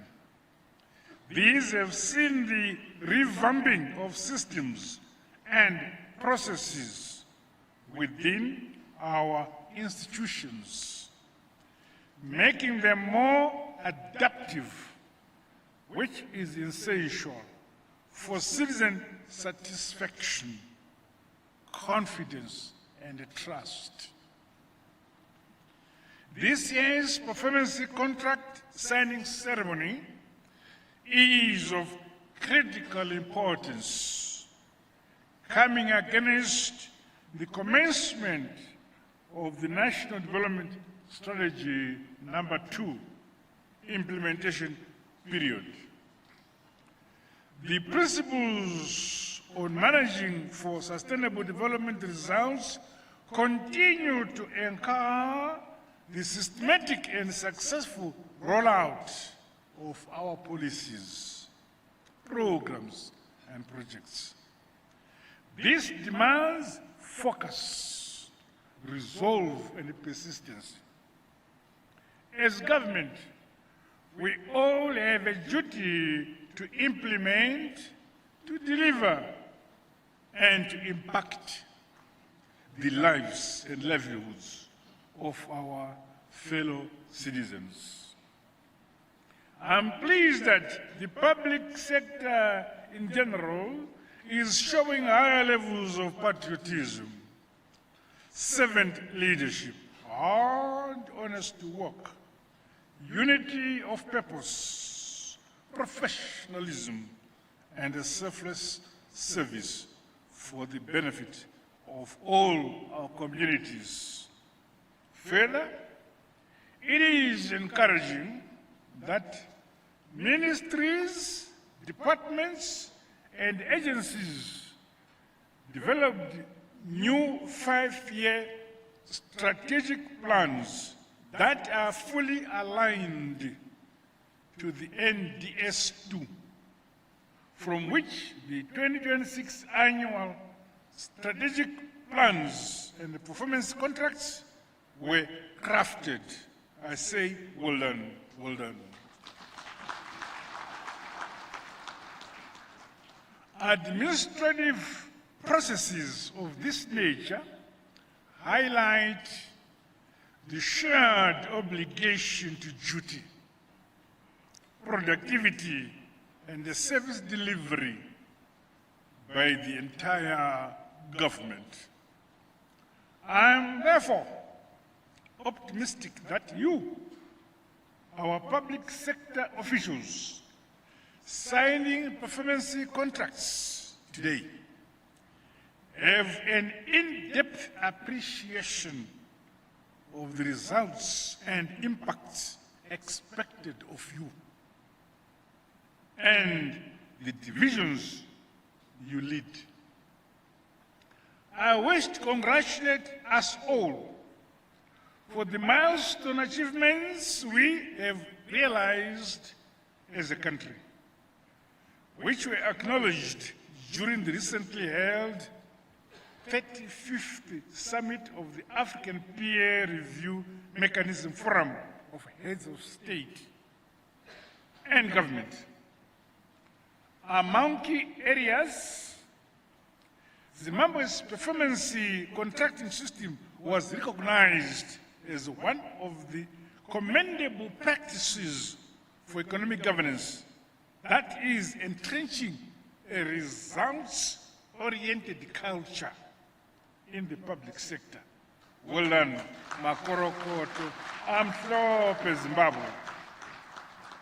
Comrades and friends, ladies and gentlemen, it is commendable that the progress registered so far is partly due to the transformative results-based governance culture of the Second Republic. This is evident in agriculture, in mining, infrastructure development, social services sectors, as well as in environment and climate mitigation measures, among other aspects. National values of unity, peace, and security in our country are being strengthened. It is my expectation that under the National Development Strategy number 2, greater growth and prosperity will be achieved to improve the quality of life of our people. To do so, I challenge the public sector to continuously improve performance through blending contemporary governance frameworks with our indigenous knowledge systems and emerge with new methods and models of governance excellency.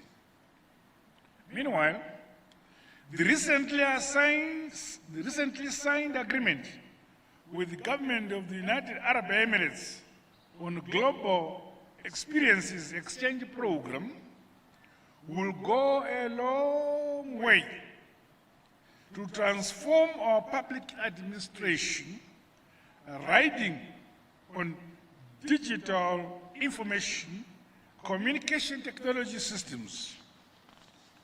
In view of this development, I urge the responsible government departments to accelerate the automation of the performance contracting systems. This must ultimately fortify our management system and citizen interface for regular reviews and feedback. The provision of services and decision on a real-time basis remains a priority.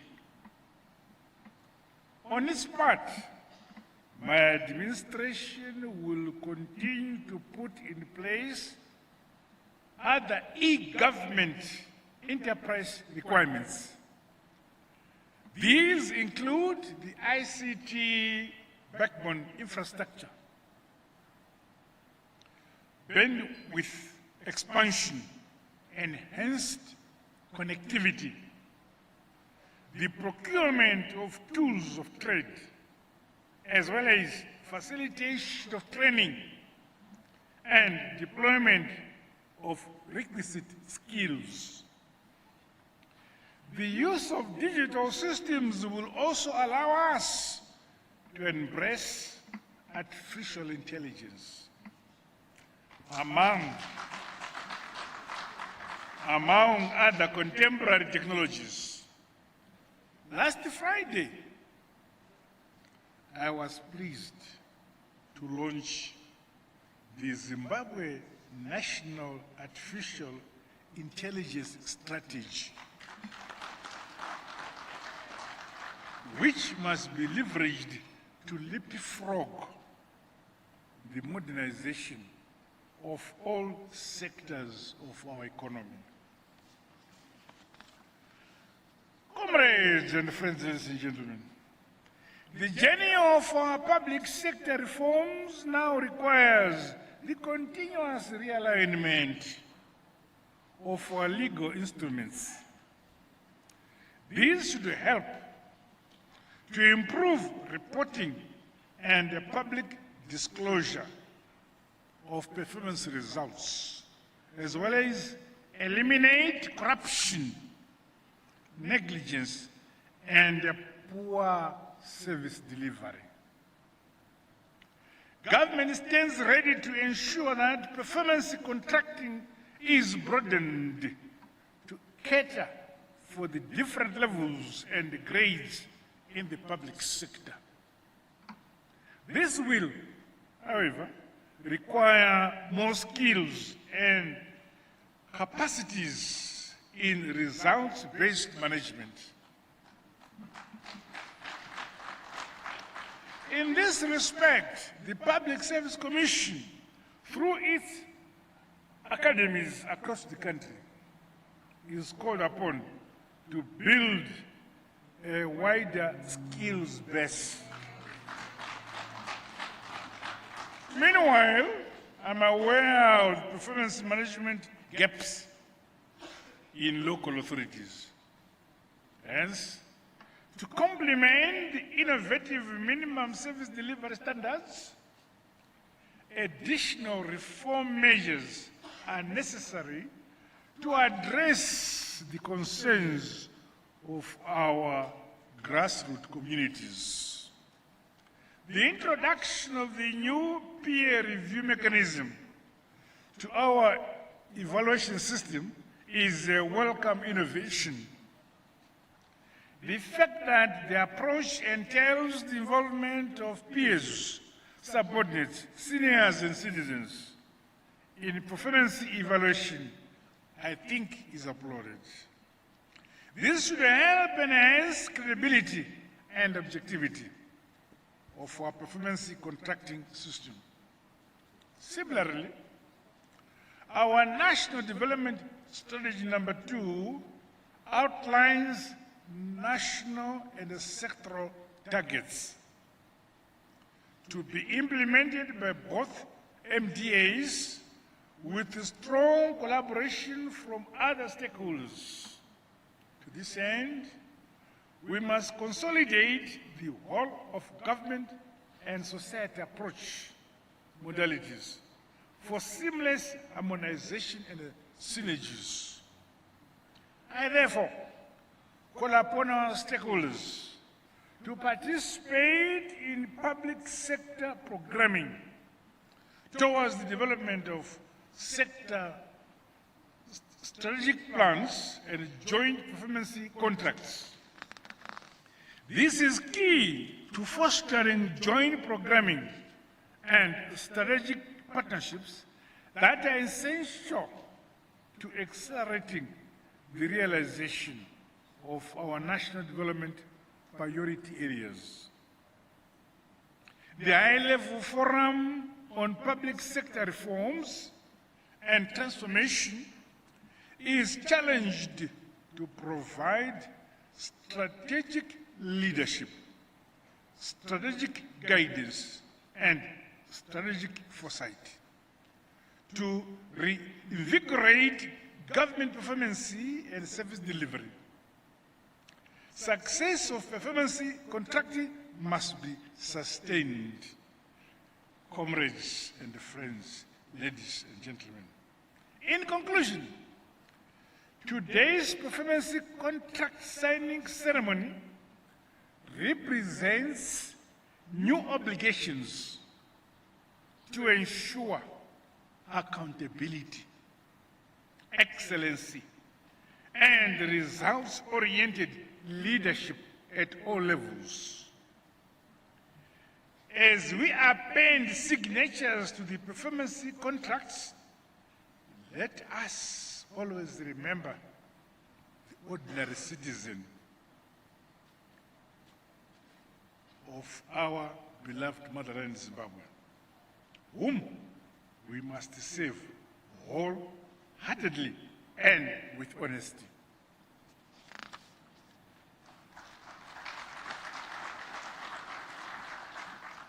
I once again reiterate the supremacy of our revolutionary mass party, ZANU-PF. The policies, programs, and projects, as well as strategy documents we implement as government officials, are a direct result of party resolutions, party decisions, and directives. The government is a child of the party, not a parent. The nation, through the party, expect efficiency, transparency, and quality service as well as transformative results. Together, we must deliver. We must never fail our people, our nation. Let us all therefore implement, deliver, and ultimately impact the economy and livelihoods of our communities. No one and no place must be left behind. Nyika inovakwa, inotongwa, igonamatirwa. Nei! Hallelujah, Jehovah Rabudenga. Finally, my special recognition goes to all those who excelled today and received awards. Makorokoto. Congratulations. God bless you all. God bless Zimbabwe. I thank you.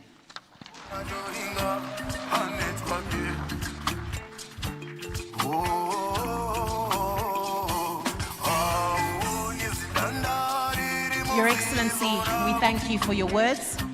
We would just like to invite you, before you sit, we might as well continue with our program while you're already on your feet.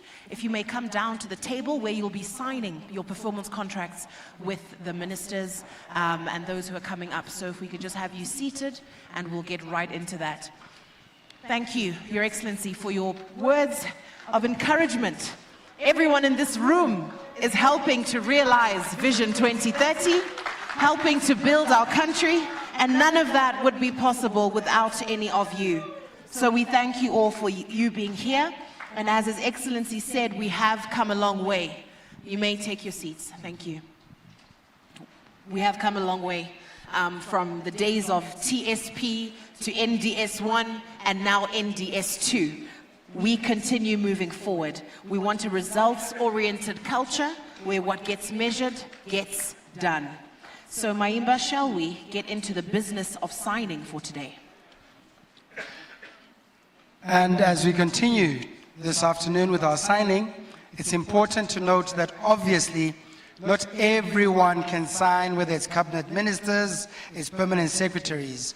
What has happened is a few have been just chosen to represent, a sample has been chosen to represent the larger body of those signing. We're going to start now with 7 ministries that will sign today. Starting off with Honorable OCZ Muchinguri Kashiri, the Minister of Defense.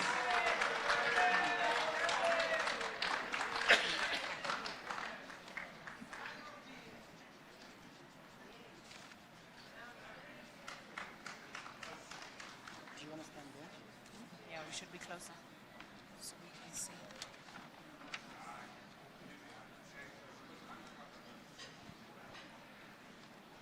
Ladies and gentlemen, the Minister of Defense is signing. May I please have on standby Honorable J.G. Moyo, Minister of Energy and Power Development. Minister Moyo, please on standby. You may stand right there, please, sir, so that we expedite this process.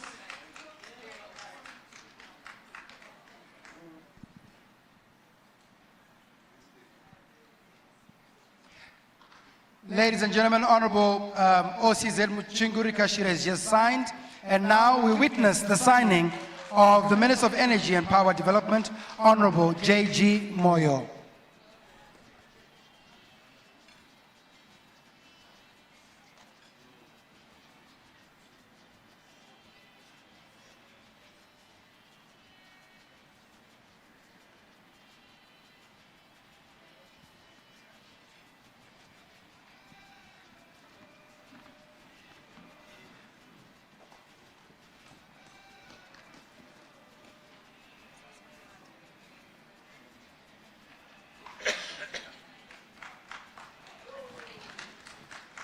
And next is the Minister of Mines and Mining Development, Honorable P. Mbamura. Please may you come up.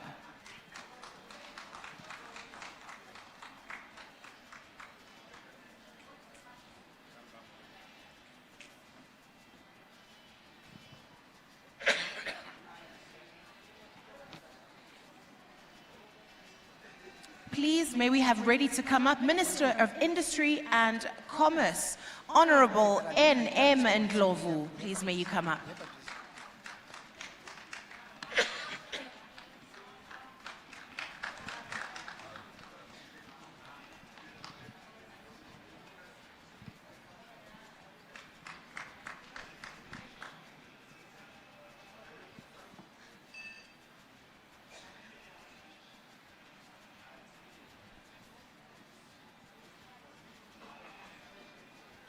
Thank you to our Minister of Mines and Mining Development, Honorable Kambamura, and now Minister of Industry and Commerce, Honorable Mangaliso Ndlovu.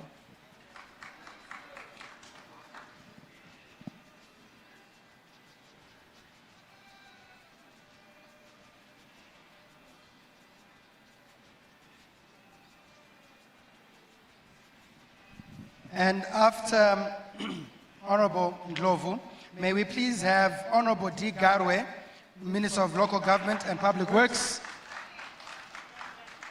Please give him space for him to, if you may stand just behind. Thank you.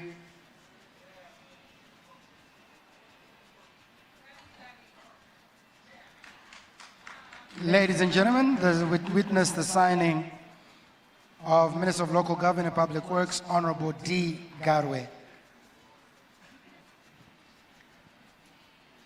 And after the Honorable Minister, may we have Minister of Information, Communication and Technology, Postal and Courier Services, Honorable T. Mavetera.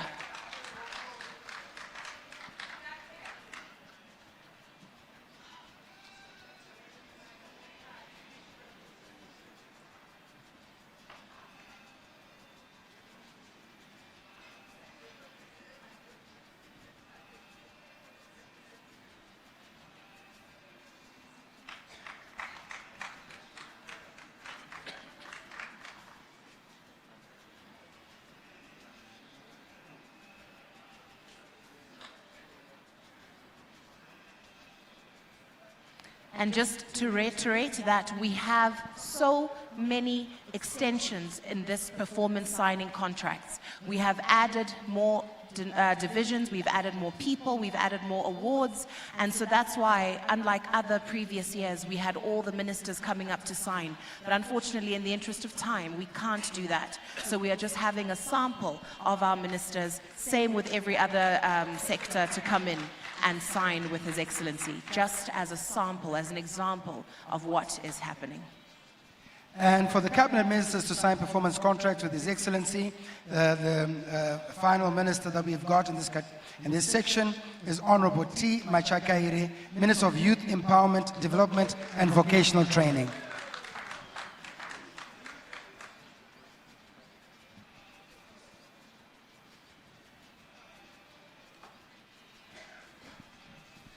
Honorable Machakaire will be the last in terms of the cabinet ministers that are signing. And in a few minutes, straight after this, we're going to the Ministers of State for Provincial Affairs and Devolution, who will sign with His Excellency as well. If we may start with Honorable C.Z. Tabengwa, Harare Province, please come through and await your turn. Honorable Tavengwa is making his way. He's coming through. Let's clap hands so far, ladies and gentlemen. Thank you very much.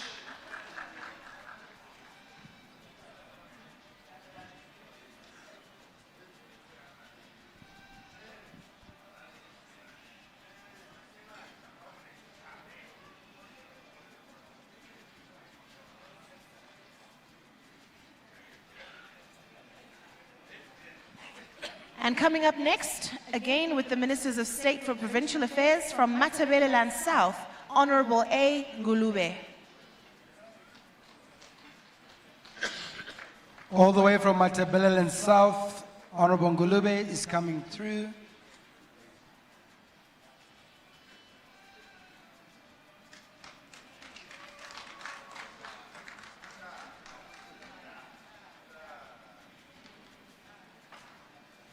And everybody, of course, goes da.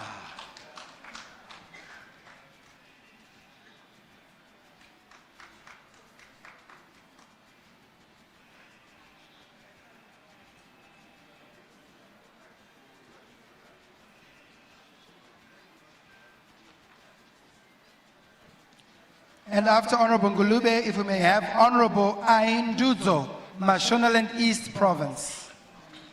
Honorable Ndudzo.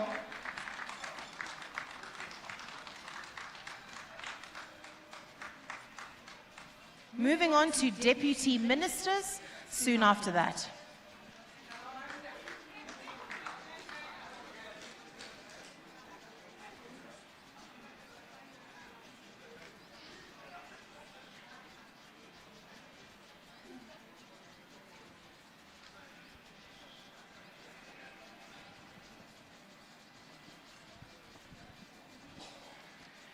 And our first Deputy Minister coming to sign with His Excellency is the Deputy Minister of Finance, Economic Development and Investment Promotion, Honorable D.K. Mnangagwa.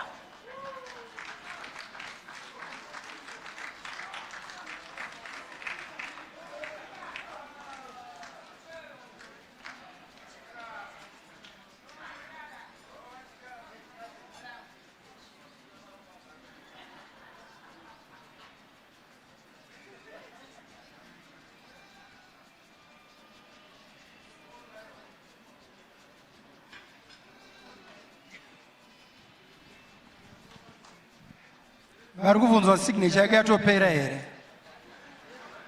Vakutsanangura signature yavo kuti no, ndiri kuteedzera yenyu.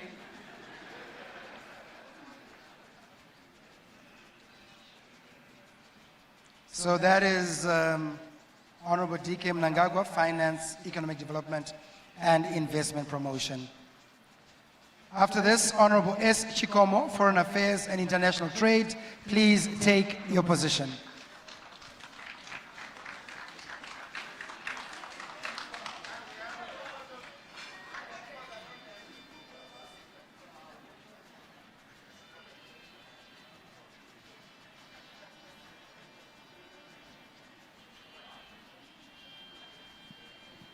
Coming in after Honorable Chikomo is the National Housing and Social Amenities Deputy Minister, Honorable Ngube.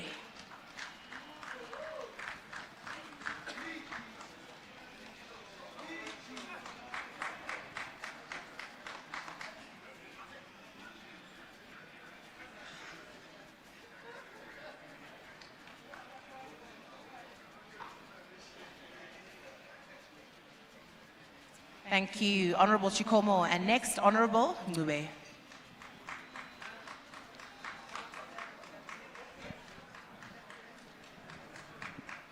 After Honorable Ngube, National Housing and Social Amenities, if I may ask chairpersons for independent commissions with His Excellency the President on this day, I will ask Mr. Michael Reza to please take position as you are coming after this. From the Zimbabwe Anti-Corruption Commission, Mr. Michael Reza.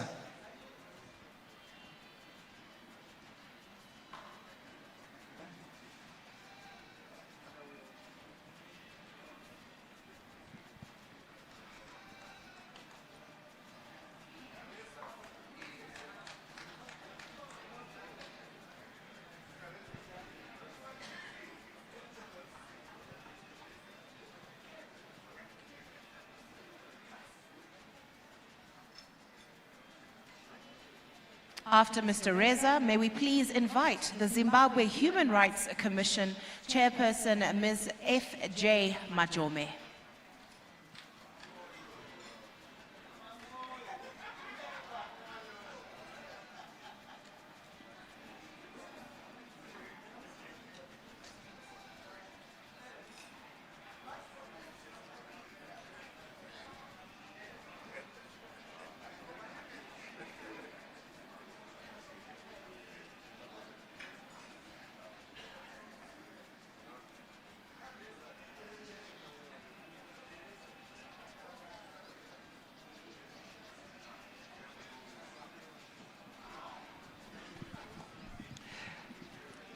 And the next, we now witness the signing of statutory bodies with His Excellency the President. Starting off is Honorable V. Mabiza, the Attorney General. Please take position.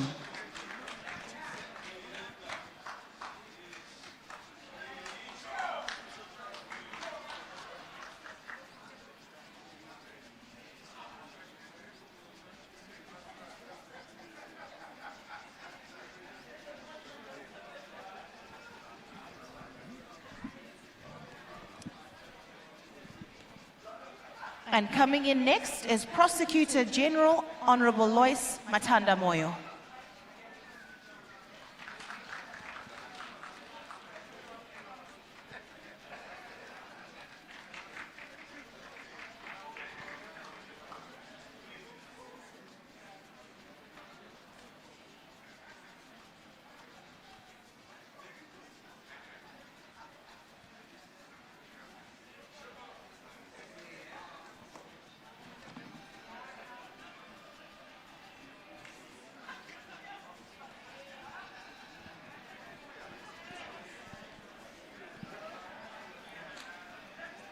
Ladies and gentlemen, as we continue, and if I may have your attention, please. The next is Dr. J. Mushayabanu, the RBZ governor, to come through and sign.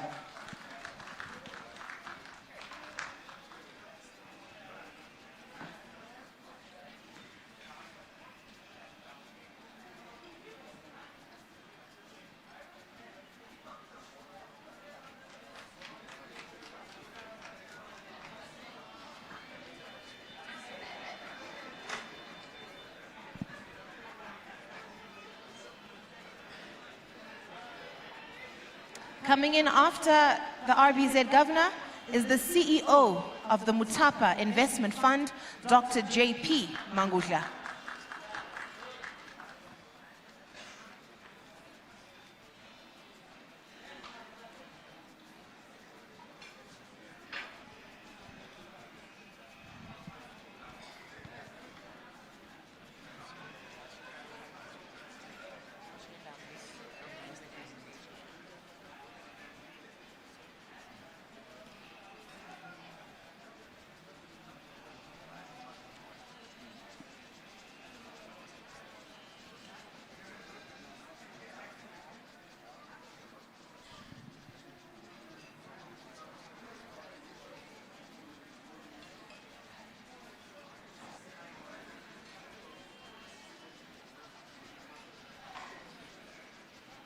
Thank you, Dr. Mangudla.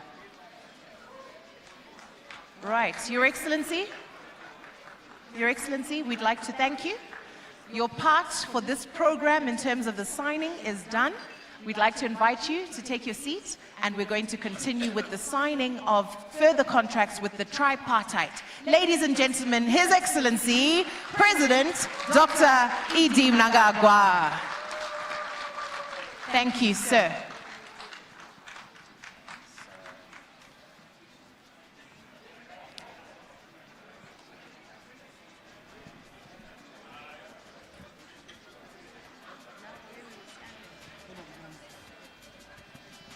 Thank you, Your Excellency. We may be seated. Thank you so much. Moving on to the next part of our program, we are going to invite the tripartite to come down and take their seats on the signing table as well. Please help me welcome first Chief Secretary to the President and Cabinet, Dr. Rushwaya. Please may you take your seat. Ladies and gentlemen, may we please have your attention? Ladies and gentlemen, may we please have your attention as we move to the next segment of our program. And also joining is the Chairman of the Public Services Commission, Dr. Hungwe. And we also have the Permanent Secretary in the Ministry of Finance, Economic Development and Investment Promotion, Mr. G. Guvamatanga.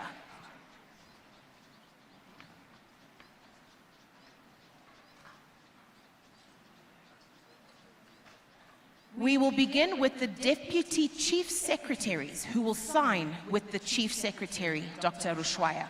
And they will also come in again as a sample to show that this is what we're doing, but it won't be all of them. Thank you, ladies and gentlemen. We will start with the Department of Presidential Communications. To sign first is Mr. G. Charamba.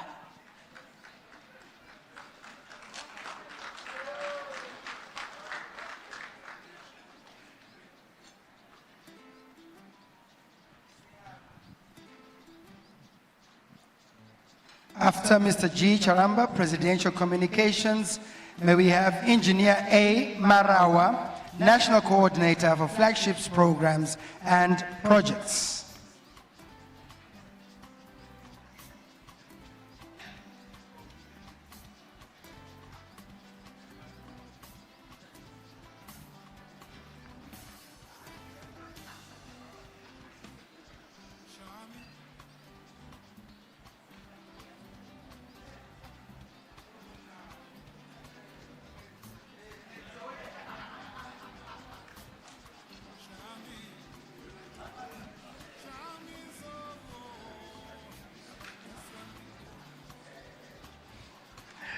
If I may have Finance, Administration and Human Resources Department, Mr. Z.R. Churu.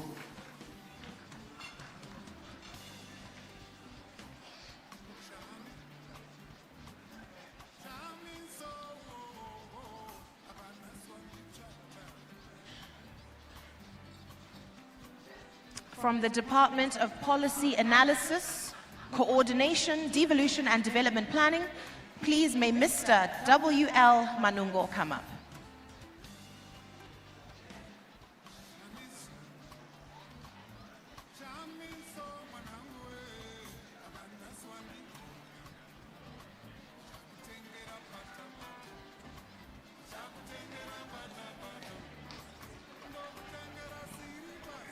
We're informed that Mr. Manungo is not available today, so we will move on to the next set of signing. This will be the permanent secretaries to sign,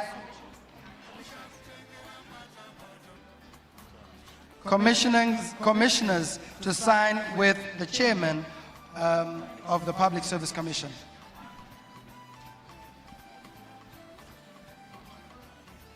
Coming up first to sign with Dr. Hungwe is Dr. N. Ndiweni, the Deputy Chairperson.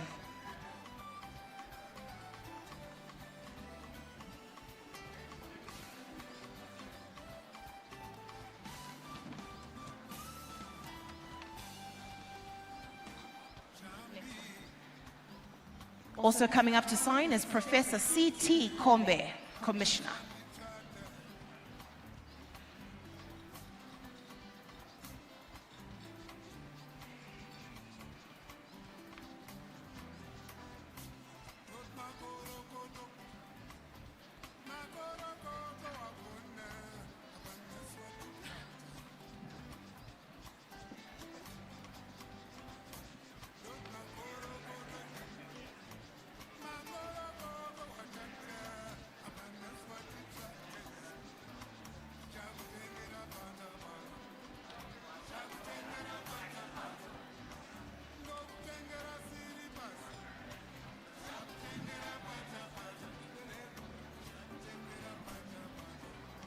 And after Professor Kombe, if I may ask Mrs. Ara Mukogo, Commissioner Ara Mukogo, to please come through.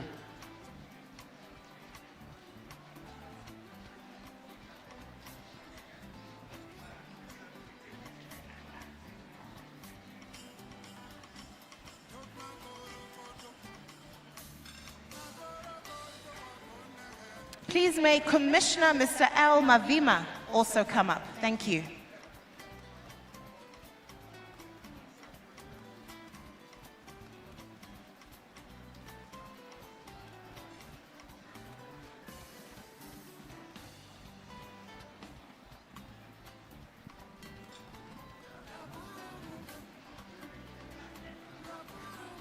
Ambassador J. Manzo, Commissioner, please come through.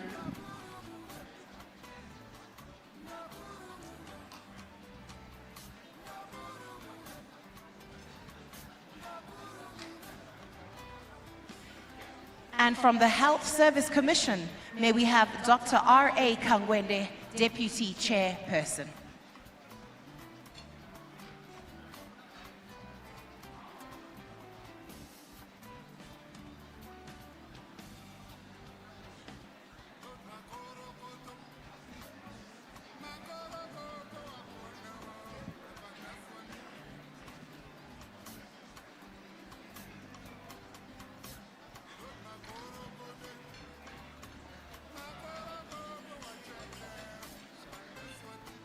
And now we move on to the permanent secretaries to sign performance contracts with the tripartite. So again, a sample will be coming up. May we begin with the first ministry, Environment, Climate and Wildlife, Ambassador T.T. Chifamba. After Ambassador T.T. Chifamba, may I ask Professor F. Tagwira, Higher and Tertiary Education, Innovation, Science and Technology Developments, to come through.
Professor Tagwira, Higher and Tertiary Education, Innovation, Science and Technology, and thereafter Ambassador R. Chitiga, Skills Audit and Developments.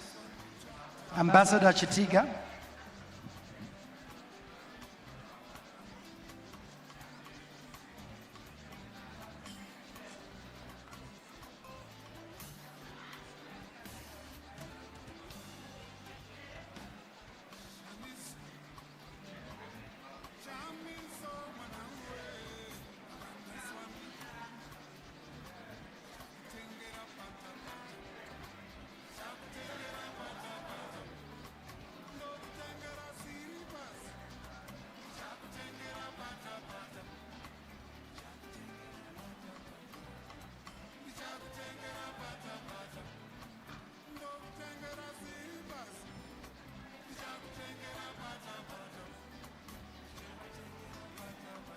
From the Ministry of Tourism and Hospitality Industry, may we invite Dr. T. Munyanyiwa.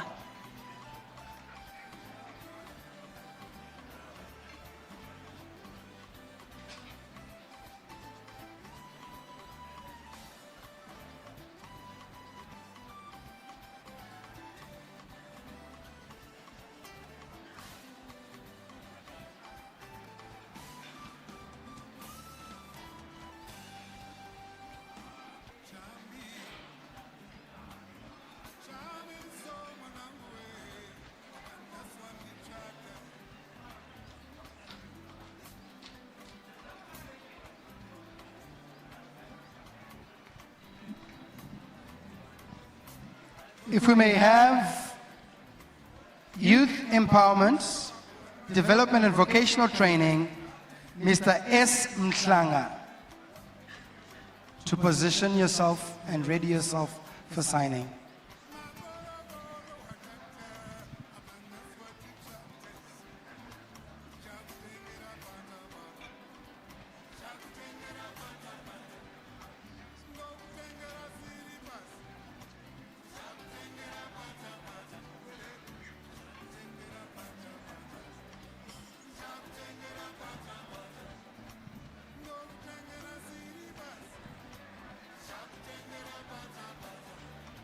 After this section, secretaries for provincial affairs and devolution to sign performance contracts with the tripartite on this day. If I may ask the presidential affairs in the office of the President and Cabinet, Engineer T. Muguti, to ready yourself for signing.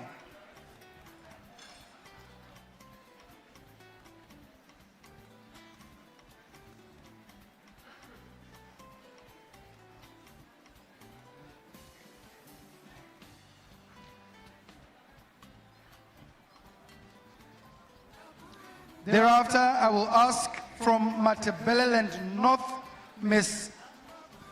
S. Ngube.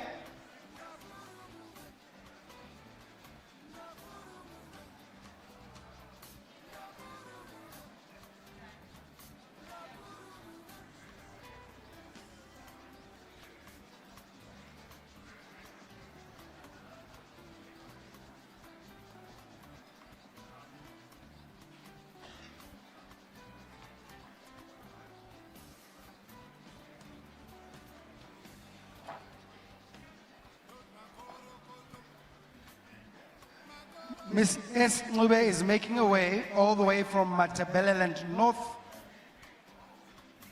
She's going to sign, and thereafter, if I may ask, Ms. L. Dlamini from Matabeleland South to ready yourself for signing. Ms. L. Dlamini, please make your way through.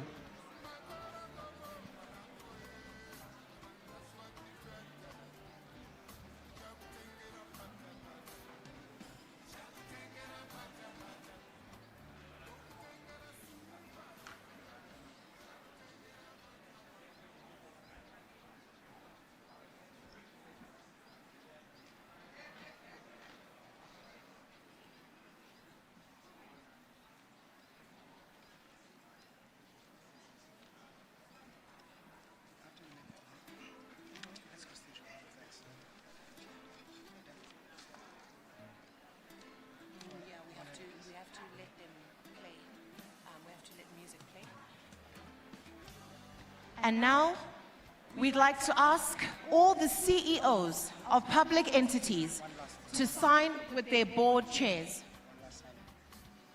and the CEOs of local authorities, town clerks, to sign with their mayors or their chairpersons of their local authorities, as well as executive secretaries of independent commissions. So you all know how you're seated where you are, and we'd like to ask you now to begin that signing process where you are seated. These will then be collected by the team after that is done.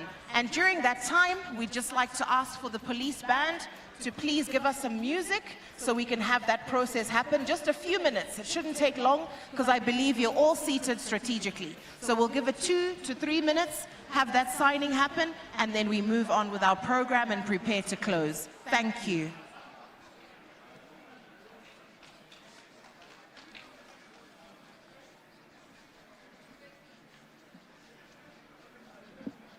Thank you to our tripartite.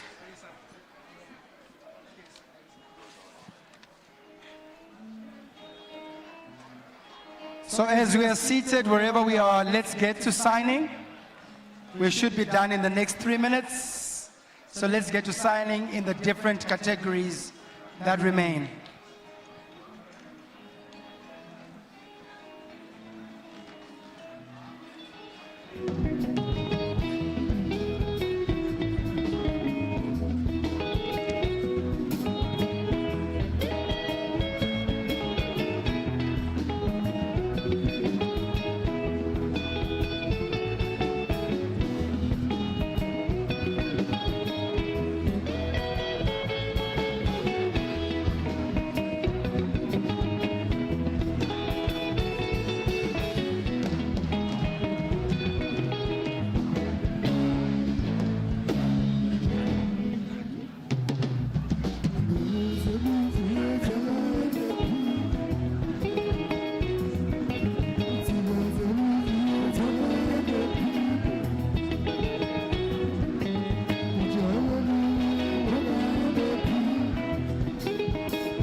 Thank you, police band. Majita. Thank you so much to our police band. We appreciate that. I would like to think we're all done signing wherever we're seated. So just to say, please leave your contracts where you're seated. The ushers will come and collect them from you. So just leave them on your table where you're seated. The ushers will come and collect. Thank you very much. And now we'd like to invite to give us a vote of thanks this morning. Please help me welcome Honorable Vice President, Colonel, retired KCD Mohadi. Please welcome our Vice President, VP Mohadi, coming to give us our vote of thanks. Thank you, thank you, thank you.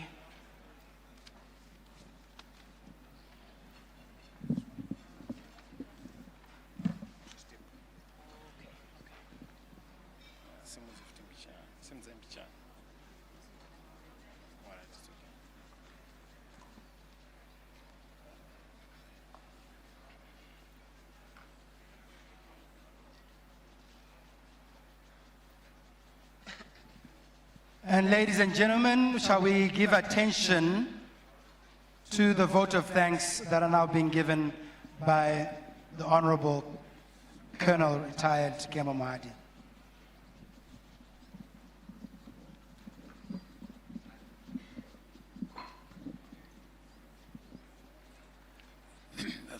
Thank you, Director Ceremonies. Your Excellency, the President of the Republic of Zimbabwe, the Commander-in-Chief of the Zimbabwe Defense Forces, Dr. E.D. Mnangagwa, Vice President, Honorable General Retired, Dr. C.G.D. Chiwenga, the Chairman of the ruling party, ZANU-PF, and Minister of Defense, Honorable O.C.Z. Chunguri Kashire, Your Excellency, suffice to say, all protocols observed. Your Excellency, it is with great honor and gratitude that I stand before you this afternoon to give a vote of thanks as well as closing remarks at these awards, and 2026 performance contract signing ceremony that has brought us all here today. This has become a tradition and is our collective demonstration to the people of Zimbabwe that we stand ready to perform and deliver transformational results. I would like to extend my profound gratitude to His Excellency the President of the Republic of Zimbabwe for gracing this important occasion.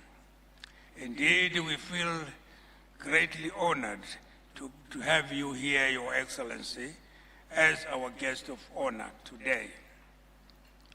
Ladies and gentlemen, by continuously supporting and recognizing and rewarding excellency in our public sector, we have seen a great improvement of performance over the past 5 years, and we need to keep the momentum.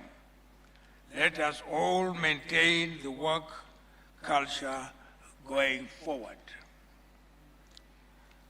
I would also like to express my gratitude to all the performance contracting system participants and winners of the Best Performance Prize Awards. Congratulations. Your hard work,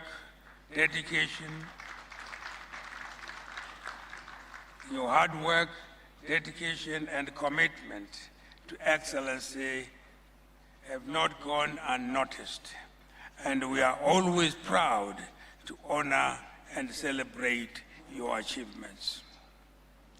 Your Excellency, there is a continuous progress and improvement in our performance contracting system.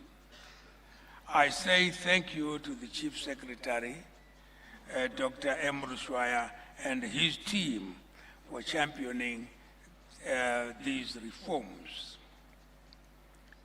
Let us all continue striving for excellency and good governance so that we continue creating an enabling environment for economic growth, job creation, sustainable livelihoods, hence better standards of living for our people. I would also like to thank all the heads of government, departments, and agencies for their dedication, which has seen our country registering remarkable achievements in various sectors of the economy, as already been highlighted. Allow me, Your Excellency, to thank all the stakeholders, the tripartite high-level forum on public sector reforms and transformation, and its technical steering organizing committee, who always work tirelessly to ensure that the success of this event becomes true. Your Excellency, dedication and hard work always make this ceremony a special and a memorable occasion. Your Excellency, we are all urged to continue to work together with dedication and focus towards achieving the goals set out in these performance contracts. Together, we are building a more efficient, effective, and responsible government that prides in managing for sustainable management goals. And to you all, I say, well done. Keep it up. Thank you, Yabong.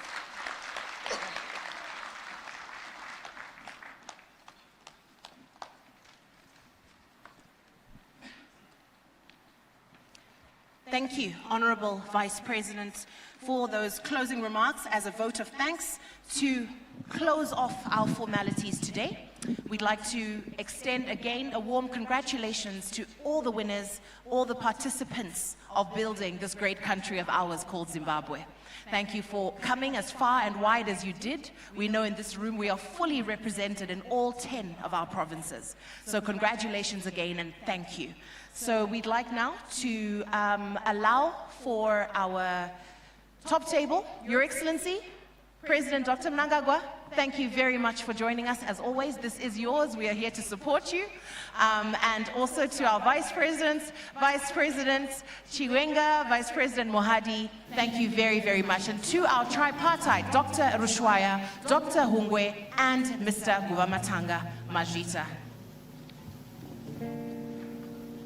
Just a big round of applause as His Excellency leaves, as he takes leave. Thank you, thank you.